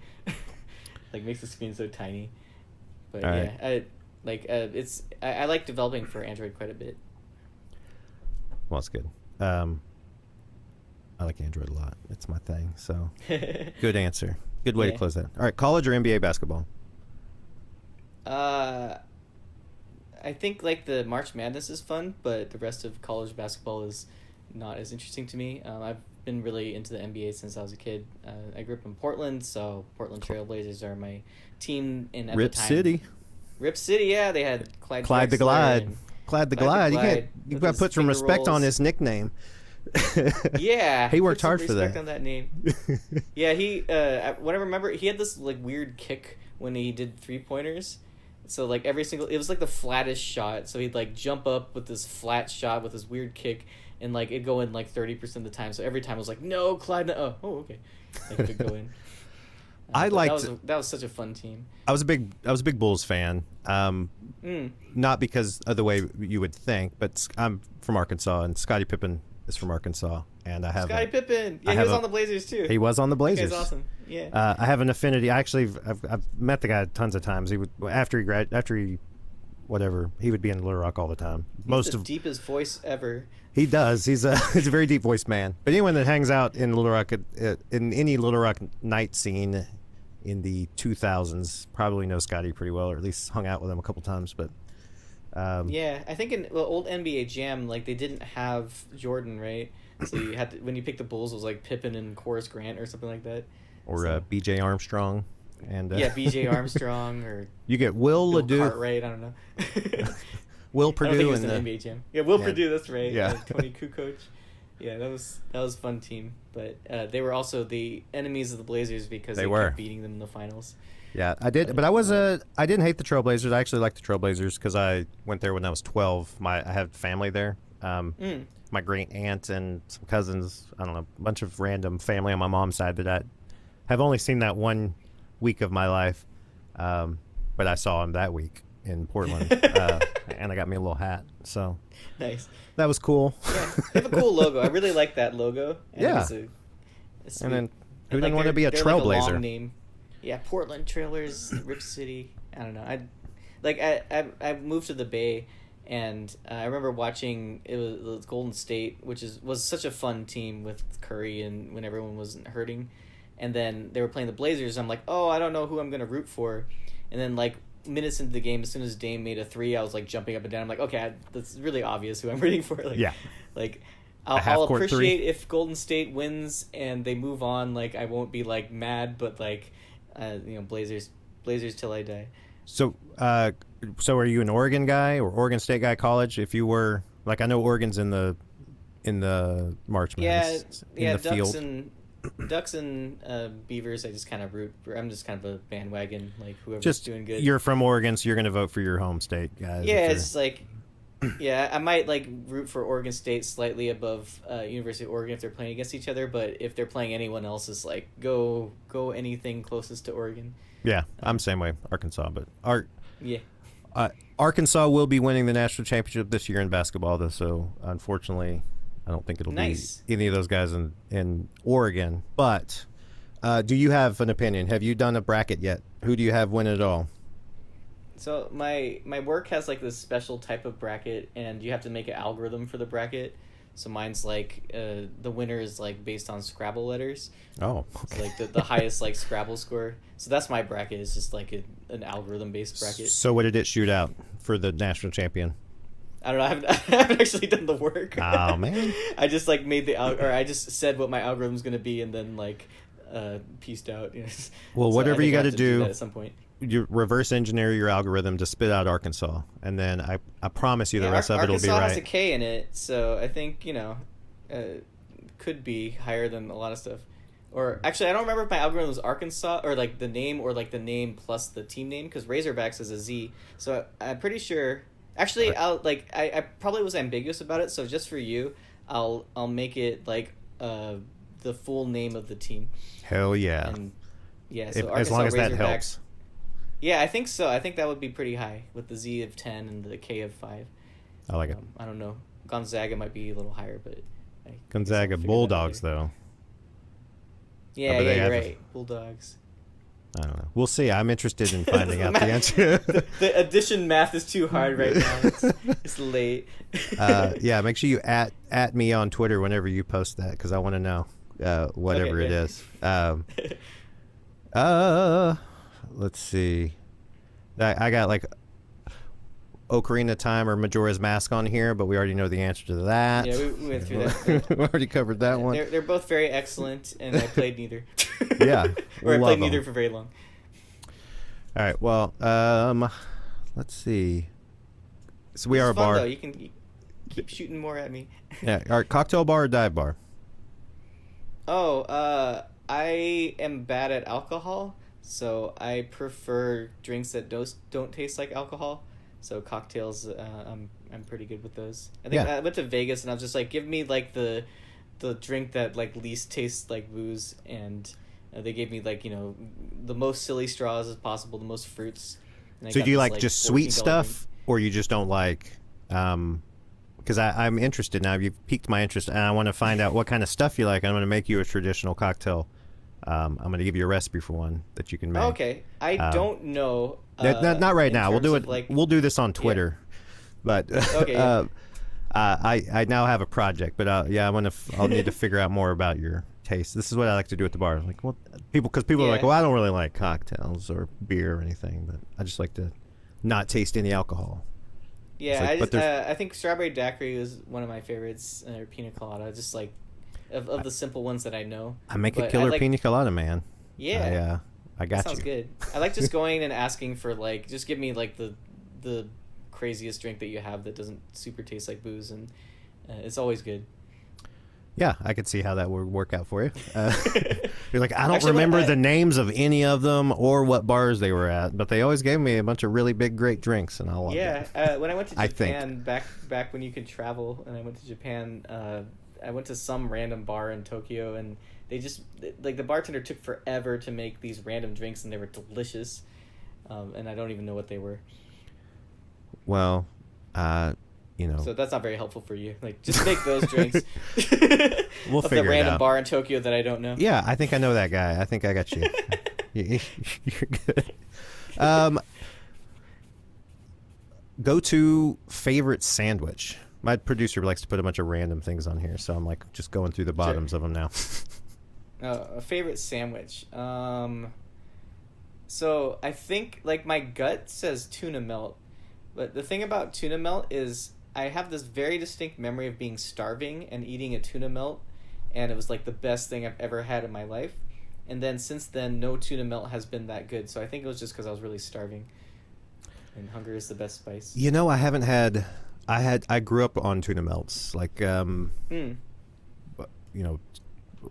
or some sort of bread, but usually a bun type bread with tuna and a tomato and cheese, and that was how it was made. But I haven't had one that tasted like the ones that I remember from my childhood. Yeah. So I think food is changing, or we're changing. I'm not quite sure, but I think the Yeah, ingredients one of of the two. food, a lot of food has changed, and has changed, especially since we grew up. There was a lot of weird fake stuff in food in the 80s and early 90s that I think is when it migrated its way out. Yeah, education and health has made food taste worse. Yeah, Darn it it. has. It really has, but it's fine. It's whatever. We'll all get over it. I remember I did keto diet for like, I don't know, 3 weeks or something like that, and like after I remember like on keto, when I had carrots, and it tasted so sweet because carrots like have a tiny amount of sugar in it. It was like eating candy. I was like, whoa, I can't eat carrots. It was crazy. So it has a lot to do with our taste buds and like just whatever we've been eating, I guess. Yeah, I've cut a lot of salt and sugar. I stopped drinking like, because I used to be like 270 pounds, 275 I think was the most that I was, and but I was drinking like, I don't know, I if I drink something, I'm going to drink all of it and quickly. Like no matter what is put in front of me, it's just a nervous habit, I guess. But I would drink, I don't know, like 6 to 10 32-ounce root beers or Dr. Peppers or whatever a day. Oh dang, yeah. That'll do it. Just yeah. Yeah, well, I was drinking like 4,000 or 5,000 calories a day, and I was like, okay, so if I just cut that, that'll help. But that changed a lot of the way I don't really like sweet stuff anymore. I don't really like salty stuff anymore. I love salty stuff. I like salty stuff, stuff but stuff can be too salty and too sweet without doing much. You didn't take much. Yeah, because if you drank 5,000 calories of soda a day, everything probably didn't taste sweet. No, things taste different. A lot going on. All right, well, I bet we've done it. I can't remember how I transitioned to the next show, but I think it's probably something like this. It was really great having you on, Mr. Billy Markus. Yeah, this was fun. To talk Dogecoin and all things around and a bunch of shit that's not anything to do with Dogecoin. So that's I like when you talk to me about video games. I'm like, video games and sports are actually two things that I really enjoy talking about. Hey, me too, man. Well, like I said, I had a really great time with you. We have more coming up on the show, actually, right now. I was gonna offer to pour it for you, but you know how to pour it. You're a bartender. I did just spill it though. That's the Cheers. Chin chin. that's the deal. So welcome to the other side of the Unemployed Bartender podcast. You might notice something different sound-wise, video-wise, and in-person-wise for the first time since this whole crazy thing started. After a little vaccination and some, I don't even know. We're here. We're We are here. We're here, and I'm joined by someone I'm really happy to have on the show. It's actually the genesis story for some other episodes of our show, but because of you, I first discovered Mr. T. Mark, who has style and Yes. kicks, and He certainly does. he's got both. And he, you were wearing one of his hats, the Wu-Tang Clan Yankees cap, Indeed. of which I was immediately jealous and envious of. And so thankfully you were able to provide his information, got him on the show. We had a great conversation. Happily, yes. Make sure you go check it out, Mr. T. Mark, a couple episodes back, great episode. But today, we're joined by Miss Robin G. Williams of Wild East Brewery, right? Wild East Brewing Company. I want to make sure I get that right. But also you have your own thing, Kicks and Kegs. Yes. Is that right? Tell me more about you. Welcome to the show also. Thanks for having me, Keith. This is nice, like Yeah. sitting and talking to somebody. It's been a while. It's been a while for all of us. So yeah, definitely thank you for having me. Kicks and Kegs is a brand that I started in 2017. It is a event company, also shifting into the creative direction space now.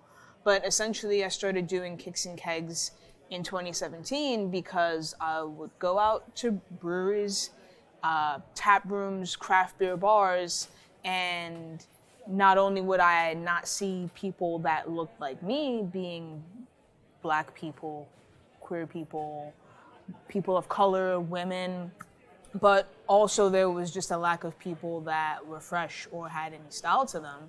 So I always thought it would be really cool to incorporate the worlds of craft beer and sneaker culture. And in 2017, that's when I put together my very first event. And yeah, Kicks and Kegs is a pop-up bar. And we also do a creative direction in the realm of sneaker culture and beer culture. So that sounds really awesome, first of all. But like, walk me through what's an event you guys have done that you would love to talk about. Yeah, Give us a better idea of what you guys are doing. Right. So like I've done like a scale of events, because not only are my interests in craft beer and sneakers, but also in music. So one of the events that I'm the most proud of is Wake and Warped. So Wake and Warped was it was essentially a bus trip to Warped Tour in 2018. So that was one of the last years of Warped Tour touring the country. And Warped Tour was something that I enjoyed a lot when I was in my emo, brooding teenage years. I went to Warped Tour in 2001 when they finally came to Little Rock. I couldn't tell. And it was Yeah. good times. Blink 182 was there. And all Probably, yeah. I mean, whoever was big in 2001, they were all there. It was good. that. Must have been a dope show. But yeah, Wake and Warped it was essentially a bus trip to Warped Tour out in Long Island, and I reached out to the local beer distributors, and I was like, hey, I'm doing a bus trip. You know, I would love to feature some beer in the event and basically safely bring people to Warped Tour and back to Brooklyn. And I rolled it all in with a ticket. And that was an event that I was really proud of making come together. It was definitely one of my most expensive events. And although I do have a lot of support from my community, from my partners, and from my friends, I do everything myself. So it was a large scale event for me to, put 20 people on a bus from Brooklyn to Jones Beach and then get them back on that bus after having IPAs and lagers and watching punk bands and bringing them back to Brooklyn. A step up in responsibility that you normally don't take upon yourself as a bartender. No. It's like, all right, everybody, make sure you all get home. Exactly. That would be an interesting bar concept, though, where you come and you just get as plastered as you want, and then we just take you all home on a little daycare bus. Right. Well, that's something that I would also love to do as well, in terms of bus trips and getting outside of your beer realm or your beer city. Like if you live in Boston, it would be really cool to like go see some of the breweries in like Vermont or like New York City. So So is this this is a thing down in Arkansas, Northwest Arkansas specifically is done, and I've seen it a couple other places, but it's something I would love to see on like a national scale. But they do a local brewery passport, yeah, and then you can go. And I think the city of Fayetteville sponsors it. You can hit up every brewery, get it stamped off, and then you come back to the city tourism office, and they give you a free shirt or something like that. Right. You know, anything like that is great. But I would love to see, I don't know, some sort of thing that kind of tied that together on a more like global or national scale. right. That'd be kind of cool. We should That would be start that awesome. right now. I think we should charter a plane and do it. We'll call it Keep It Wild. We can. That's not a terrible name. Wild East will be the first stop. Let's do it. Yes. Did we just start a business on a podcast? It wouldn't be the first time. It would be the third time for you, I think. Yeah. On Oh, this so podcast. okay. You weren't paying attention there, but we started 2 other businesses earlier while we were talking. Oh, got you. All right. As Yeah. long as I get like You were- first right of refusal. They were all and you. royalties. You started them. Okay. I just accepted. I was all in. Subliminal messaging. I started out as an ideas guy, but now I'm an executor. So That's all it it's takes just easy is for me. making that step. I remember, so before I was a internationally famous podcaster, I bartended for a while. Before that, I had a clothing company called States of Mind Clothing. Did it for about 7 years, and was able to get it into about 42 states, and it was a pretty big deal. Bunch of That's like all of them because no one cares about the other 8 yeah. Well, the ones that I because did, you weren't in them. the ones that I weren't in, that's yes, also. But we're like, I avoided the big. So I was out of Arkansas, and I kind of tackled underserved communities and like places that didn't normally have stuff made for them. Because I was Right. like, well, this is not an opportunity to make stuff for people that want cool stuff, but no one seems to be paying attention to them. So they were like, you know, what that became was like 100,000 different communities that I was trying to manage, and it Dang. became a little more. Yeah. So you were like a unmanageable. corporation basically. You know, we were big, but the thing, you know, it was my first real business that was mine, and I made a lot of mistakes, and definitely had. I mean, the whole thing ended up crumbling under me due just from. Had some serious depression episodes that kind of coincided with some other things. Talk that very just, quickly, jeez. yeah, Keith. and you know, that's what Just the show's clocked about. out an hour ago. Damn. This I'm show's trying to about be- having fun, talking about depression. 2020. Yeah. Just pretty much anything we Right. can get, anything we can shove under the umbrella of the unemployed bartender, we cover. All right. But yeah, it's you know, I haven't talked a lot about that part of it, but it was a pretty rough time. I don't even know why I'm saying this right now. I don't even remember what we were talking about, except for Because you're talking to another bartender I am. and people just divulge all we're just their like, shit. so let me tell you about the first Right. time. And I'm like, okay, here you Like, go. oh, we're kryptonite for each other. Just like spill all the beans. It's okay. I'm used to it. I'm not upset about it, so it's fine. So I did bring you here to actually talk about you and some things that you're doing. I would love to know, since we're here on location for the first time, Yeah. I would love to know more about this wonderful facility that we're in right now, the Yeah. company that you work for, and just, I know you guys, special note, this brewery opened during the pandemic. Like not just now, but like last year, like early last year, during the pandemic, which I think was an exceptionally brave and just I don't know, very inspirational for me, which is why I've been a frequent patron of this place since then, and I will continue to do so. But And if anyone else hasn't, which I know they have, I thank you. well, I Sincerely appreciate it. appreciate it. Thank you. But yeah, tell us more about what Wild East does and Yeah. who you guys are and what it was like to open in a pandemic. Okay, I'll do my best. So Wild East Brewing Company, the name of the brewery is a play on Wild Yeast. So one of the specialties of the brewery is mixed fermentation beers. What mixed fermentation is what you see around you, imparting flavors from number one, the yeast, but also barrels, flavors from fruit, flavors from spices, specifically in the realm of farmhouse style beers or saison beers.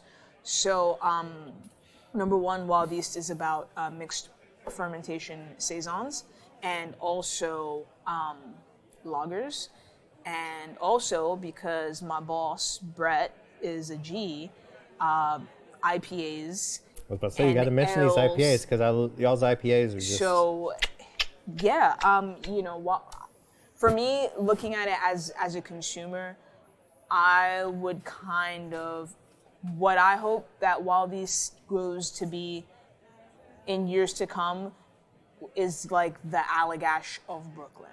So that's me on the record. Like I will die on that hill that I want Wild East to be considered one of those breweries in Brooklyn where you can get amazing mixed fermentation saisons, but also get really clean, delicious, well-made lagers, and you can also get a super juicy, infinitely double IPA. flavorful IPAs. Like, right. And you know your beer, so I don't have to convince you. no, these are, the first, your hypersaturate and your supersaturate. Yeah. And just as a person that loves any double or imperial IPA or anything, if you start cranking on that ABV for me, then there's a To lot numb of... the pain or just because of the flavor? Or? There's a lot of flavor there. When you get it, but it's really complex and it's hard, Yeah. It's taken me a lot of IPAs to get there, but So can I ask you a question? Sure. Your podcast. What's like the macro brewery of Arkansas? That's an excellent question, and I have a tremendous answer for you. I'm ready. All right, so the macroeconomics of Arkansas brewing kind of boils down to the OG and a couple different new kids on the block that have really just, they came in strong. They had great products, good marketing, good design, and welcoming tap rooms, and they really expanded those tap rooms. But Diamond Bear has been around, and I'm friends with the owners. Google's and, them right now. yeah, and some of the people everyone that works there. Great brewery. It's in downtown North Little Rock, otherwise known as Argenta, the Argenta district. Okay. Because originally, so Little Rock is separated by our Arkansas River into North Little Rock with its own separate city, but it's still just Little Rock. It's not that big. It's not even as big as it might be just as big as the East River. It'd be like saying that you live in a whole different city in Brooklyn versus Manhattan. Oh, okay. So it's kind of, there's a river running through. That's There's the thing, but six bridges crossing said river, Okay. which reminds me of an OG microbrew that I'm going to bring up while discussing this. But I'm going to go in depth because I feel like it's important to talk about Arkansas I want to brewing know. because you want to know. Yeah. And they want to know maybe. So, but Diamond Bear's been on the block for a while. They make an excellent, multiple of excellent beers. They're strawberry blonde. They have this strawberry blonde beer that they released in the summertime that's just a perfectly like quenchable but slightly sweet, a little tart. Just really nice, a wonderfully enjoyable brew. But they do. They've got a bunch of beers. They cover all the bases, but they've been around. They've been doing their thing for a while. About 10 years ago, in that resurgence of microbrews and things across the country, you had some big players kind of establish themselves quickly.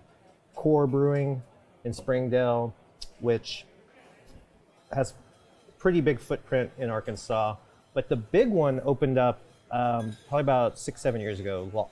It's called Lost 40, and it's run. I feel like such a fraud because I haven't heard of any of these breweries. It's all right. So I have the unique qualifications of like knowing everything about things that happen in Arkansas. Right. And no one else outside of Arkansas seems to really care about the things that occur in Arkansas until us Arkansans leave the state and make a huge imprint on the world, which we do oft and with great grandeur. Yes. Case in point. But I digress. There's a lot of wonderful beer in Arkansas. The places that you want to go when you take a tour of Arkansas, because if you haven't been, you need to go. It's one of the I would love hidden to. gems. Literally, because not only because of the only diamond mine that's in the entire country that exists there that you can go and mine on the weekends if you want No, I'm good. to yourself. I don't want to. And you don't like diamonds? I don't want to mine diamonds. No, you can go just like pick through dirt and find a diamond. Yeah? Like literally. Is it like worth? No. Like, Yeah, people find 1 or 2 carat diamonds like every week. okay. People find a ton. Someone found like a 6 or 7 carat diamond last year. Nice. Um, What diamonds have you found? I've never mined for diamonds at Crater because the other mineral or stone or whatever you can get is quartz. Right. Okay. Like quartz is everywhere and it's extremely valuable, like on the West Coast and some other places. But it's like literally was all over my backyard. I grew up. We had literally a doorstop that I saw for like $700 in California when I was at like the same thing that we were using as just like rocks that were in our fields. And it was quartz. It was just like, yeah, it's quartz crystal. That's crazy. But the mountains I grew up in. But anyway, it's a gem of a state.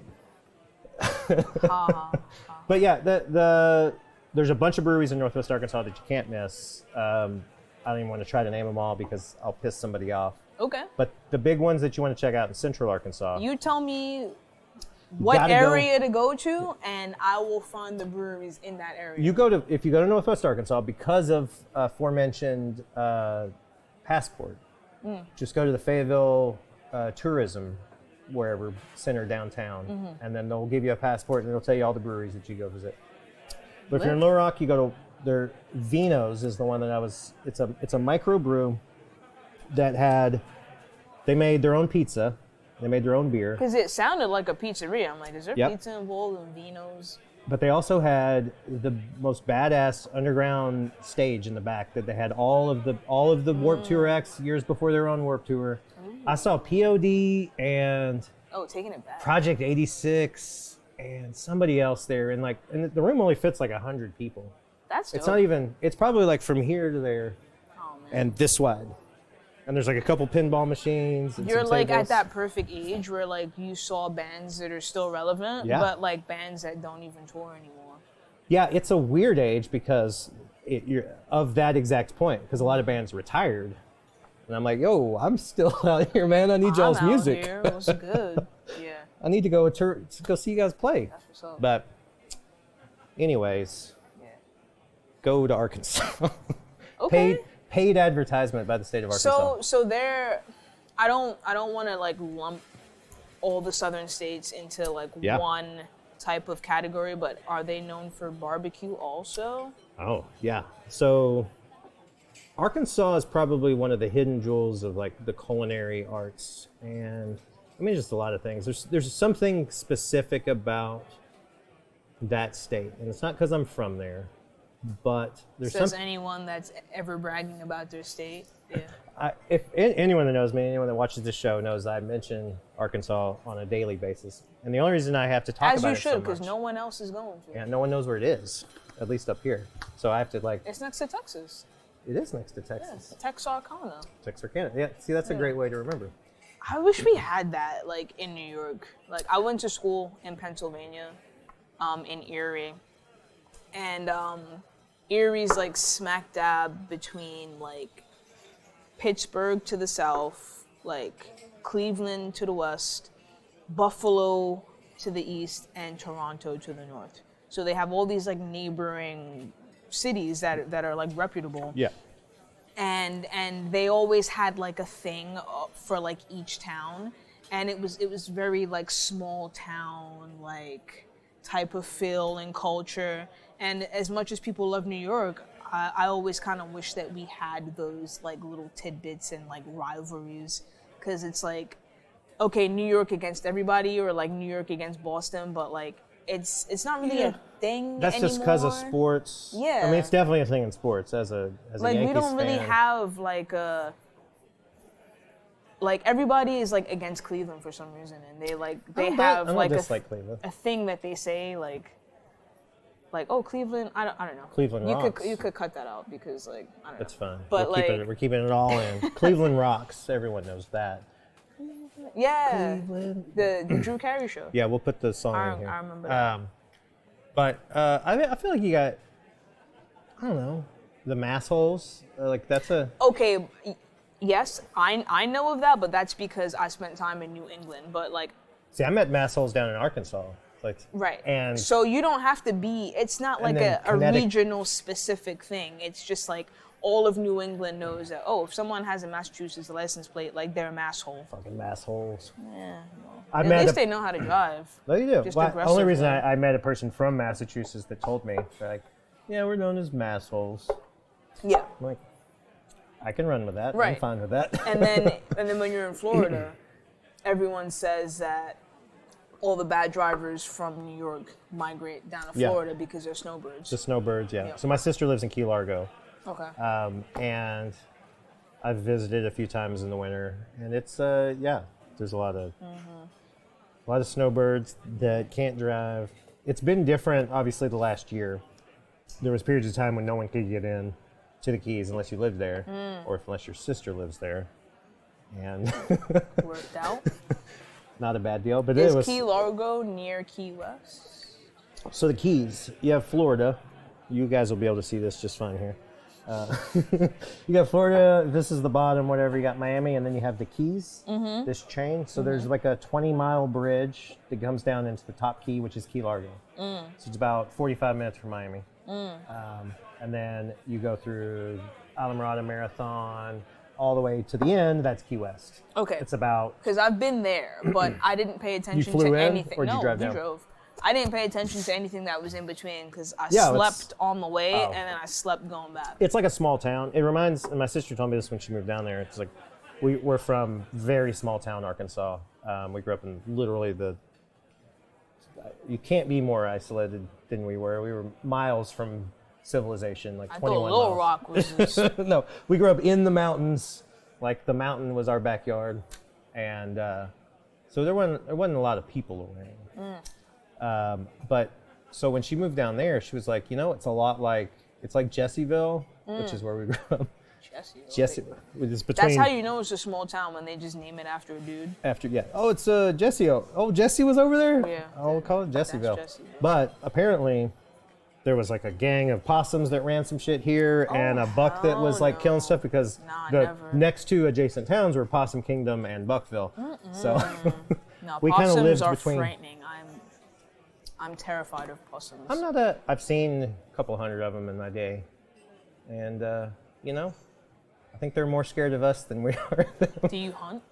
I was kind of like forced to hunt Okay. as a child, but I don't want to make I didn't assumptions, but do- like people from the South. yeah. Like So I didn't want to, and I think I made that kind of apparent as I was taken hunting, and I would just make too much noise and really had no desire to shoot an animal. But yeah, I'm probably like 30 years shooting an animal clean.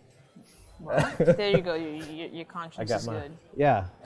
Yeah. Yeah, I'm not a fan of hunting. I don't. If I understand hunting more than most people could, growing up where I did, where. Did you could eat what you hunted? Yeah, my dad hunted, and we had venison. We would Yeah. cook it year. I mean, we had a full garden that I had to tend, and he would hunt, and we were pretty self-sufficient for That's the most a different part. way of life. Yeah, That's it's, crazy. Wow. It's would be referred to as a homestead now, but Cool. I don't think we ever thought about calling ourselves homesteaders. So do you ever go camping? Yeah, I love camping because how we ended up doing that is we grew up. We would spend like a couple weeks in Like the summer. I mean, here camp. in New York, do you presently do that? I haven't yet, but Okay. I recently bought a new to me 4Runner, a 2000 model, Okay. and I'm very happy about that. And then I was so right before the presidential election, I went have down a to, Honda Element, so I Okay. kind of like. it's like, I'm like, all right. I okay, see let's get you. up there. Let's do it. I went to North Carolina right before the election to go canvass for Vote Blue to try to drive the vote in North Carolina. Maybe we get another swing state. There you go. I didn't do enough, I guess, because No. fell a couple votes short. But while I was there, I was at an REI, and they had like a Oh my I like God, I got like a love- full pack. They had this beautiful pack that was like 40 that's your full bucks. aesthetic. So Yeah. I'm very It's excited in the to truck. I hear can this show it right to you. now. So, like, I'll bring the beer, you bring your 4Runner, and like, Let's just No, me and my dead partner, serious. we go camping. I go camping. Like I said, Okay. I grew up like literally when I was We're keeping it 7 or wild. 8. Let's- Keep it wild. 7 or 8. Let's go. Our vacations, our spring break was 2 weeks on a remote island in Lake Washita, like where we just boated out there and lived for 2 Dang, weeks. wow. And I was like, no, that sounds awesome though. it's hard. Yeah, it's you know, your lived experience is like hard to like appreciate or recognize like any abnormalities within it. But yeah, it's definitely, upon reflection, an odd but very edifying way to spend your spring break. I enjoyed It's it. true. I have it's true. You do appreciate a those tremendous things amount of more in memories life. Yeah. from it. I think I like that. I like edifying experiences. I like to learn. I'm really dead ass, Keith. and I like want to go grow. camping. I with you. 100% want to go camping. Cool. And you know what? Our my guest from last week, Lynette Marrero, she's the co-founder of Speed Rack, so all women's speed bartending competition. Okay. That's actually currently still. If you're listening to this, make sure you go and check. There's still some educational videos and all kinds of things on speedrack.com. Go check it out. But she lives in Beacon, New York, and she was telling me about all nice, these hiking nice. trails That's and right stuff. next to like Hudson Valley. Yeah, and she was like, "Let me know when you Cool. come on up there." So maybe we could all, once we're Yeah. all like ready, everyone we know, I go and to all our Bear peoples. Mountain like all the time. That's so where that's like not far from there. Do you know where at all. Panther Mountain is? No. So the only time I've But been, I imagine not far if it's Bear. And do you know where Big Pan- Indian is? Do you know where Kingston is? I am a city gal, and my partner is the suburban, Yeah. out in nature one. So she has converted me into being the out in nature one. Yeah. So Did you? when we go camping, you'll have all these questions for her. All right. So are you? Have you, as the city gal that's like converted to nature, have you like fully accepted all of the inequities that come with positioning yourself within nature? Totally. So like I went to sleepaway camp for like from the age of 10 to 17 in Napanoch, New York, which is in I guess like Ellenville, but like very close to Kingston. So it's like a week long. Okay. And one night during the week you camp outside. So, you know, from you got to do 10 it to then. that age, like I did That's that. a pretty- but it's not quite as intense as going camping for Yeah. a weekend, but I definitely had that exposure. So Well, so a popular thing in Arkansas is like, especially so. Aside from all of the things that I mentioned before, we also have the first national park and the first national river in this country, Hot Springs National Park, yeah, and because the it's Teddy Buffalo, Roosevelt. the Buffalo River. Yeah. Yes. Rough Riders. Roof, roof. Not a good Bart. Leave that in. Just gonna stay. Everything stays. But so the Buffalo River is there's the upper and the lower, and the upper you can go from specifically they're all marked so you can have landings and drop in. So there's Kyle's Landing, there's Ponca to Kyle's Landing. Is the upper Buffalo that has some class 2, class 3 rapids, but it's also got the tallest waterfall. A mile hike off of the one spot has the tallest waterfall. Wow. East of the Rockies, Hamden Hollow. There's also this gorgeous waterfall called the Glory Hole, which is exactly what you would think. It's this large hole opening up in the ground in a cave, and this waterfall that's pouring down from underneath. In the wintertime, it's this beautiful frozen That sounds just lovely. wall of water. In Jamaica, there's a bridge that you drive down when you're going to Fern Gully, when you're going up to like the northern part of the country, and it's a 1-lane bridge. So like one lane of cars goes and then the other lane of cars goes, but there's a rock overlooking the river there, and it's called Pom Pom Rock. So Glory Hole, what you said reminds me of Pom Pom Rock. Well, I think I need to go check out Jamaica, Yeah. probably. Yeah, And you need to go check out Arkansas. I'm ready. We could probably you've totally do some sort of convinced like adventure series where we go check out each other's. Well, we could do a housing swap, so you Yeah. can stay like with my family, and I can stay with your family. Hell yeah. Depending. Yeah, no, 100%. So I'm trying to remember all the things that we've had. Just a really great podcast so far. So I love the conversation. And double IPAs. And I love double IPAs. Oh yeah, we've been drinking. I forgot what it was like to slowly diminish your cognitive abilities whilst having a conversation with somebody. Well, good on you for getting the video of that for the first time. Like, yeah, it's an occasion. It is. As we're literally upon it 1 year of the world changing. Yeah. So where were you, March? Was it 16th? That Sunday was the 16th, right? Or was it the 15th? That weekend? Or We're within a couple days of it. Yeah. So where were you at that last year? This time last year? I remember I went into Blink on the Friday, and over here in Bushwick. Oh, okay. And I was going to say I almost went to that Blink the other day. Yeah. That's my workout story. Right. Well, so I almost worked out. So I'll get back to that, but I was at Blink in Bushwick, and when I walked in, like, Blink is usually a madhouse at pretty much any time of the day because it's $10 a month to go there. Yeah. So I sent a text to one of my friends, and I'm like, look how empty it is here, damn. Because at the time, most people, we have to admit, we weren't really taking this seriously. We thought it was a joke. People were like stocking up on stuff at Costco, and we're like, oh, look at those people in the suburbs like wilding over toilet paper. And I didn't take it seriously at all, and left the gym. Weekend passed, and on like Monday or Tuesday, after seeing some more media, it was like, all right, let's maybe go and get some more groceries just in case stuff closes down. Yeah. And I went into Key Food, and there was like a line around the store, and Key Food is small anyway, and people had like carts overflowing with like drumsticks and bread and toilet paper. And then I'm like, maybe I should take this a little more seriously and get a little more prepared for what can or cannot happen. And it was what could happen, and it did happen.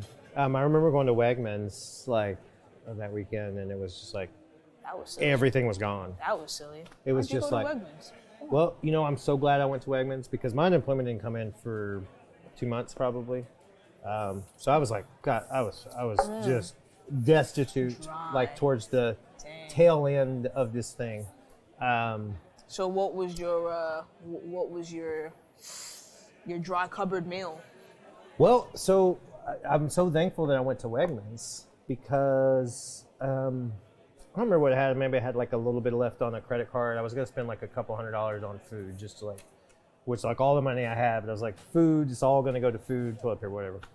And they had all of these limits on stuff that I didn't know about because all the shelves were empty. So I'd loaded up a bunch of different things. And whoever was at the checkout, she was just like,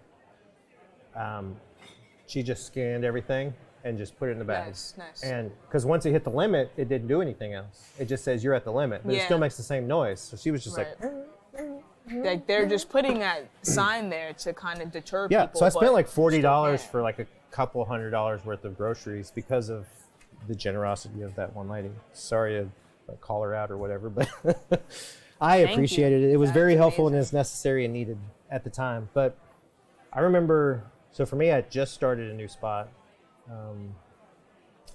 I was, I guess since I've been in New York, aside from all the things that I do to try to get my personal projects rolling, I've been bartending. And I've been a bar manager, a beverage director, or the person overseeing whatever's happening at the bar. Whatever you call it.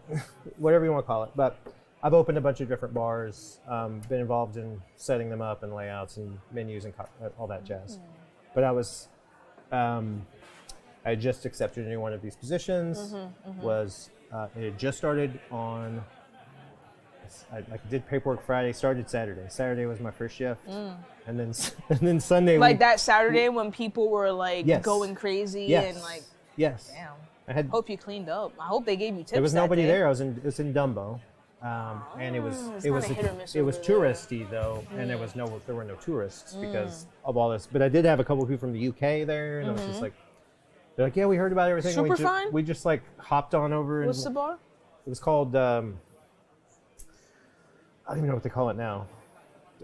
At the time, it was Dumbo Beer or something like that, or Burgers and Beer. I don't know. I don't care. They still owe me money, so I'm not going to call them out on it, but also like... Why not? You have a platform. Do it. Because I don't remember the name. Or I would. Okay. But it's not really that big of a deal. It was 2 days or whatever, but I never got paid for those 2 days that I came to work. Sorry about that. It's fine. But I remember like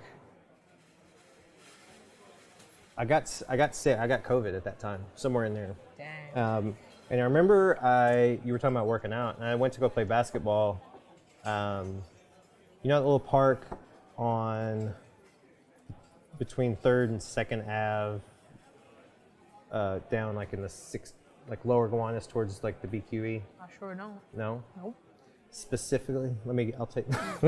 I live in East New York. I forget that, you know, in Little Rock, there's no part of Little Rock that someone in Little Rock doesn't know. Yeah. But in New York, there's no all parts of New York that a New Yorker can know. You can't know.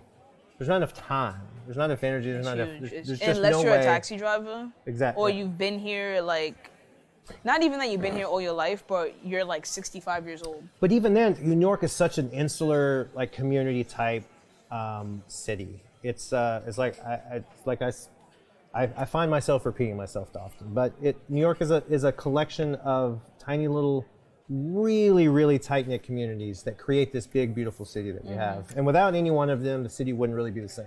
And we've seen that now in the last year because we've lost some big sections of our community that we're like, wow, I really would like to go interact with that community right now. That community's gone. And it's something we all hope to get back. But it's, I don't know.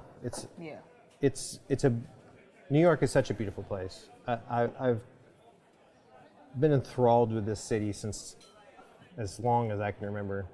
I'm just really happy to be here with you. Because you could have been anywhere else in the world, but you're here with me right now. You appreciate that. I really Keith Carter. Appreciate that. K. Carter.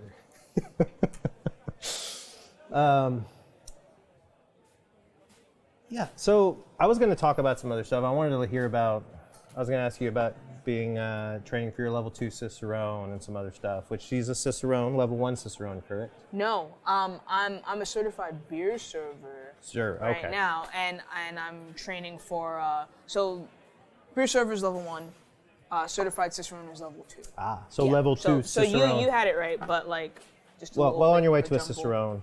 Yes. If you don't know what a Cicerone is, think of a sommelier for wine, for beer. Someone that can accurately describe the taste, feel, and vibe of pretty much any beer that exists out there. What are we getting from this one right Functioning here? drunk. No, not that. What are we getting from this right here? Don't tell Mom that. I'm drinking a saison right now. I needed to take a Claritin earlier, so I can't really smell anything. I mean, I can smell stuff, but Because of the COVID, like from before.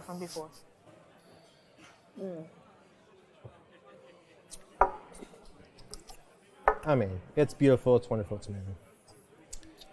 So I was going to talk about that, but we're not going to talk about Cicerone. I want to know. I feel like we've almost had like a full conversation. We've just like talked about so many things and touched on a lot of stuff. Hey, I don't know where Yeah, we producer could- PA is at, but we've been chatting for a We've minute. been chatting. I feel like it's almost time. Let's do. So one thing we do for every guest bartender segment is that I ask you to come on. You create a cocktail for us. So this is a little different since we're on location and since you're a mostly serve beer. In Yes. fact, exclusively serve beer here. Indeed. But you have a special beer cocktail for us. Yes, it's a family cultural just recipe that is close to me and to most Jamaicans. It's Guinness punch. All right. Well, let's not give them too much information about it because we're going to talk. We're going to have you Okay. make it for us. Great. Here in just a second, we're going to be right back. And we're ready for this cocktail you have for us. I'm very excited. Like I said, this is the first time that I've been able to be in person to try the cocktail, so I'm very excited about that. What do you have for us today? I understand this is a very personal recipe, something that's from your family. Yes. So so I'm going to be making Guinness Punch. The version that I'm making is a family recipe, but Guinness Punch is something that you can find in any Jamaican household on Sunday, from Jamaica to Queens to Toronto to London. So this is just something that we all enjoy drinking when we get together, when we're making generations, whatever. This is just a beverage that is a part of our culture. Well, that's awesome. I'm excited to learn a little bit more about your culture. So, Great. how do we start? Great. So so Guinness Punch is, of course, going to have a hefty portion of Guinness Extra Stout.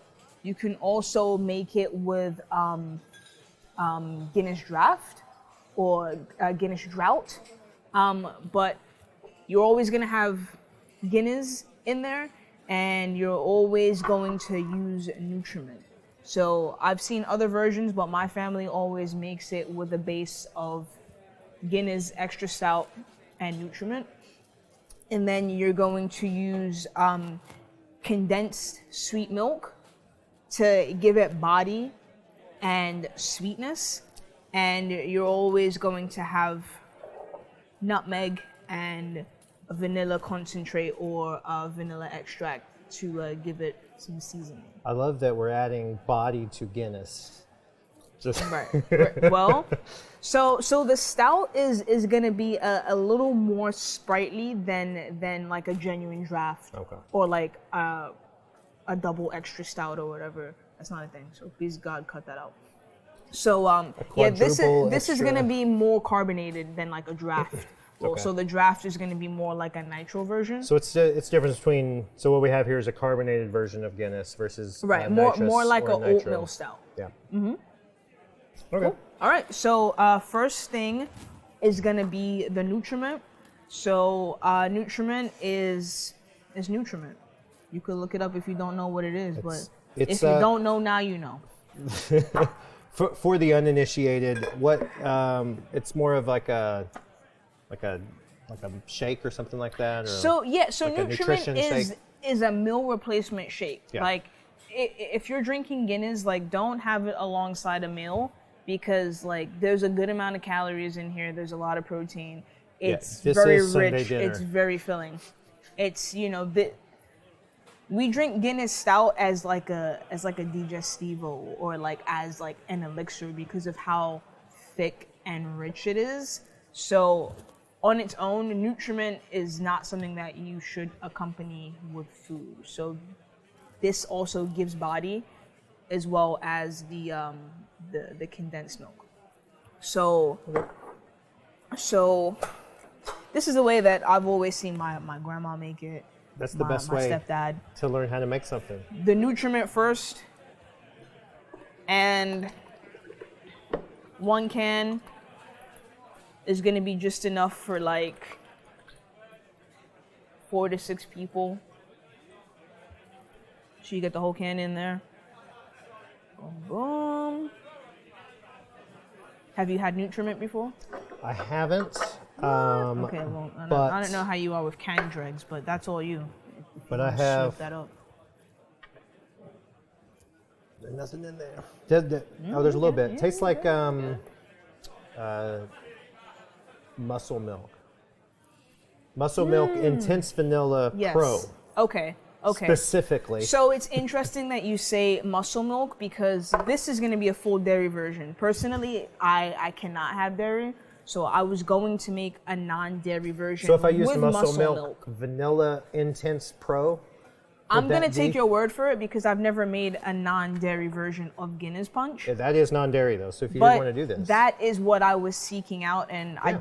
didn't get it for this, so we're just going to have It's the okay. authentic because next full time lactose version. I make this, it's going to be with the muscle milk. There you go. And I'm going to let you know, because I'm going to know what it's supposed to taste and like. you're Now, going to go to the gym for after the first and let time, me know what happens. I get to know what it actually tastes like. That's right. From from the source. That's right. And then, of course, I'm going to go to the gym right after. Right. Because let's go to the AKA gym. the rum pinch cup, because that's what Guinness Punch is for Yeah. making children. So the next thing is the Guinness. I have 22 ounces here.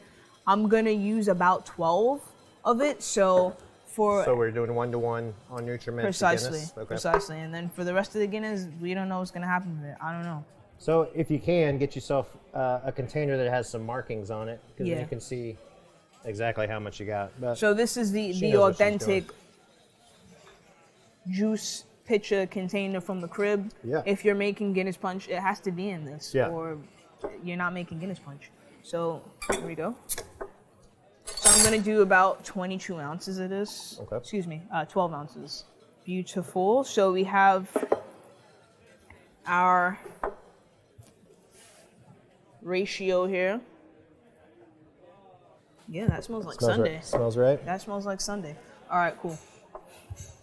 So I'm gonna put a few dashes of nutmeg. This is a little blasphemous because my grandma always made it with fresh nutmeg. I like you, Keith, but I don't like you that much, so I'm not gonna grate fresh nutmeg for this. Great.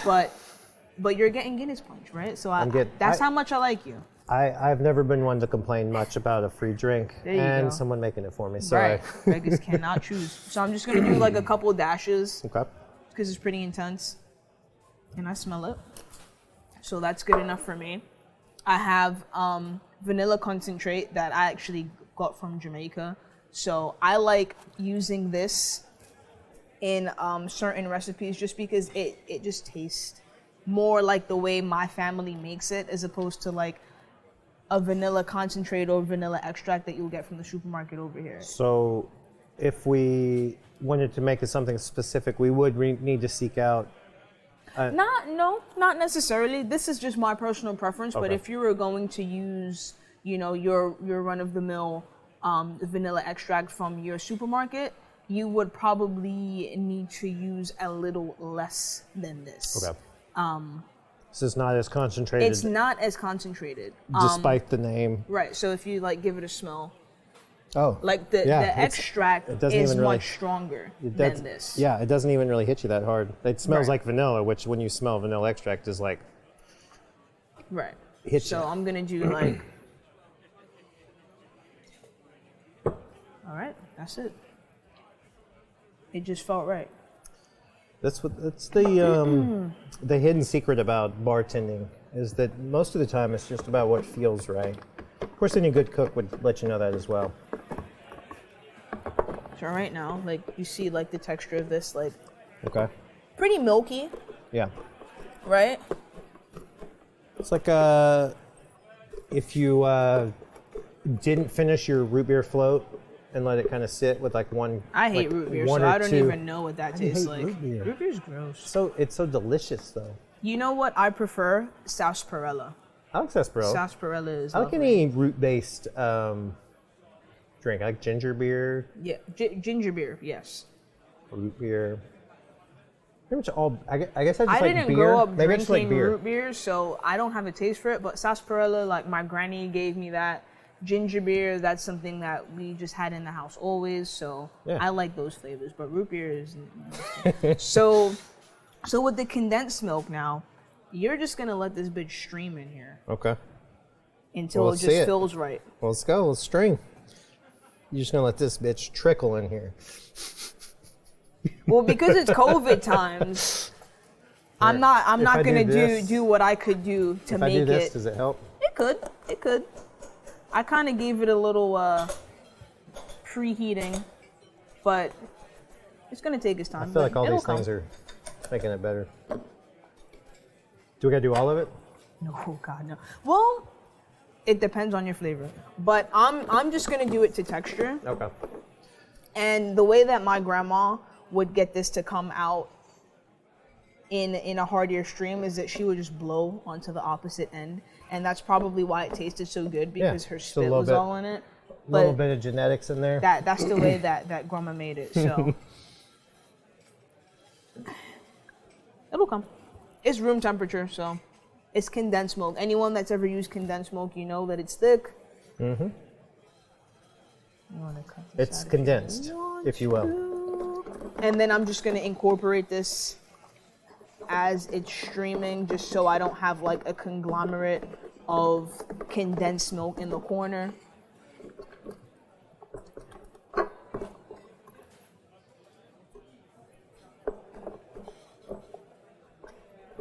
Yeah, this is essentially muscle milk, but with twice the calories, twice the carbs, twice the sugar. Nutriment walked so muscle milk could like sprint on All right. HRT. I appreciate it. I appreciate that they did that, so I didn't have to go through that. And also Supplegen. Supplegen is also a base that a lot of people will use in their Guinness Punch. Okay. Or Dragon Stout. So pretty instead much of Guinness. any. So you're looking for like a meal replacement, vanilla flavored type, Yes, whatever. that'll serve as your base. But the traditional ones to use are Nutriment or Supplegen. Okay. Well, I honestly really can't wait to try it. So the with way that a I muscle know, milk and then see how they compare versus like the authentic, like the well, because we'd still have lactose there. so actually I have a dairy-free condensed milk with coconut milk. Oh, okay. Yeah, so I'll let you do it side by Yeah. side, but they taste almost exactly the same. So the way I know that this is almost done is because it's starting to get frothy. Okay. So in addition to me mixing it at the same time, it's extra sugar, it's extra protein, all that. So I know that this is almost done because it's getting frothy. So at this point you would taste it and you would adjust your seasonings and you would adjust your condensed milk. So I'm gonna take one for the team and taste a little bit. Okay. And make sure that this tastes the way it's supposed to.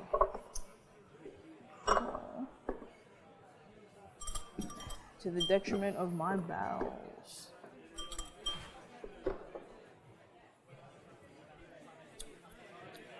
Okay, so we need more sugar. 1 hour later. Okay. I'm satisfied with that amount of sugar. I think y'all gonna get enough. Okay.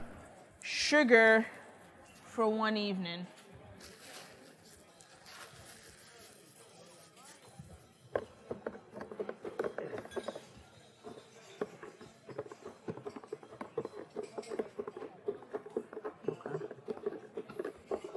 So if we were at a bar or at home and we were serving this, then we would do this over ice because it is very thick and concentrated. But because we're at the brewery and we're using what we have, we're just gonna do a little pour for Keith. And one for you. Just for you, Keith, just for you. Many thanks. All right. I really cannot wait. Not because it's the first time that I've had a bartender make me a drink in over a year, Uh-huh. but I've never. Sorry, I stepped out. That's fine. I'm excited about a lot of people have their own personal recipes and things like that. But this, I think, because my mom left me with a couple of my mom passed away 10 years ago this year to get real dark in here and just like really drop it down. But and cut. So No, you could leave that in because I actually dedicate this to my grandmother who passed away 2 weeks ago. Wow. So this is for you, Grandma. Well, in that case, yeah, but my mom taught me a couple like recipes before I left for college that I think they were the foundation for my little like. I don't know, they were very important in like helping establish myself when I was in college, but I think they were like kind of the impetus to like try new things and create stuff and have like kind of a legacy to pass down like you have. And that's why I think I'm really excited most about is that this is something that's from your family specifically. And we don't always get the opportunity to travel to Jamaica or be in people's homes on a Sunday because on those days can be especially special. And anyway, I just wanted to thank you for making this for me. So Thank you. I can't wait to try it. Thank you. You're so welcome. All right, I'm going to pour you a nip. So you're going to have a very strong back after drinking this, Keith. So I hope you are ready to have children. Well, I got a couple. I think I'm good. Some more. There you go. Cheers. All right. Chin chin.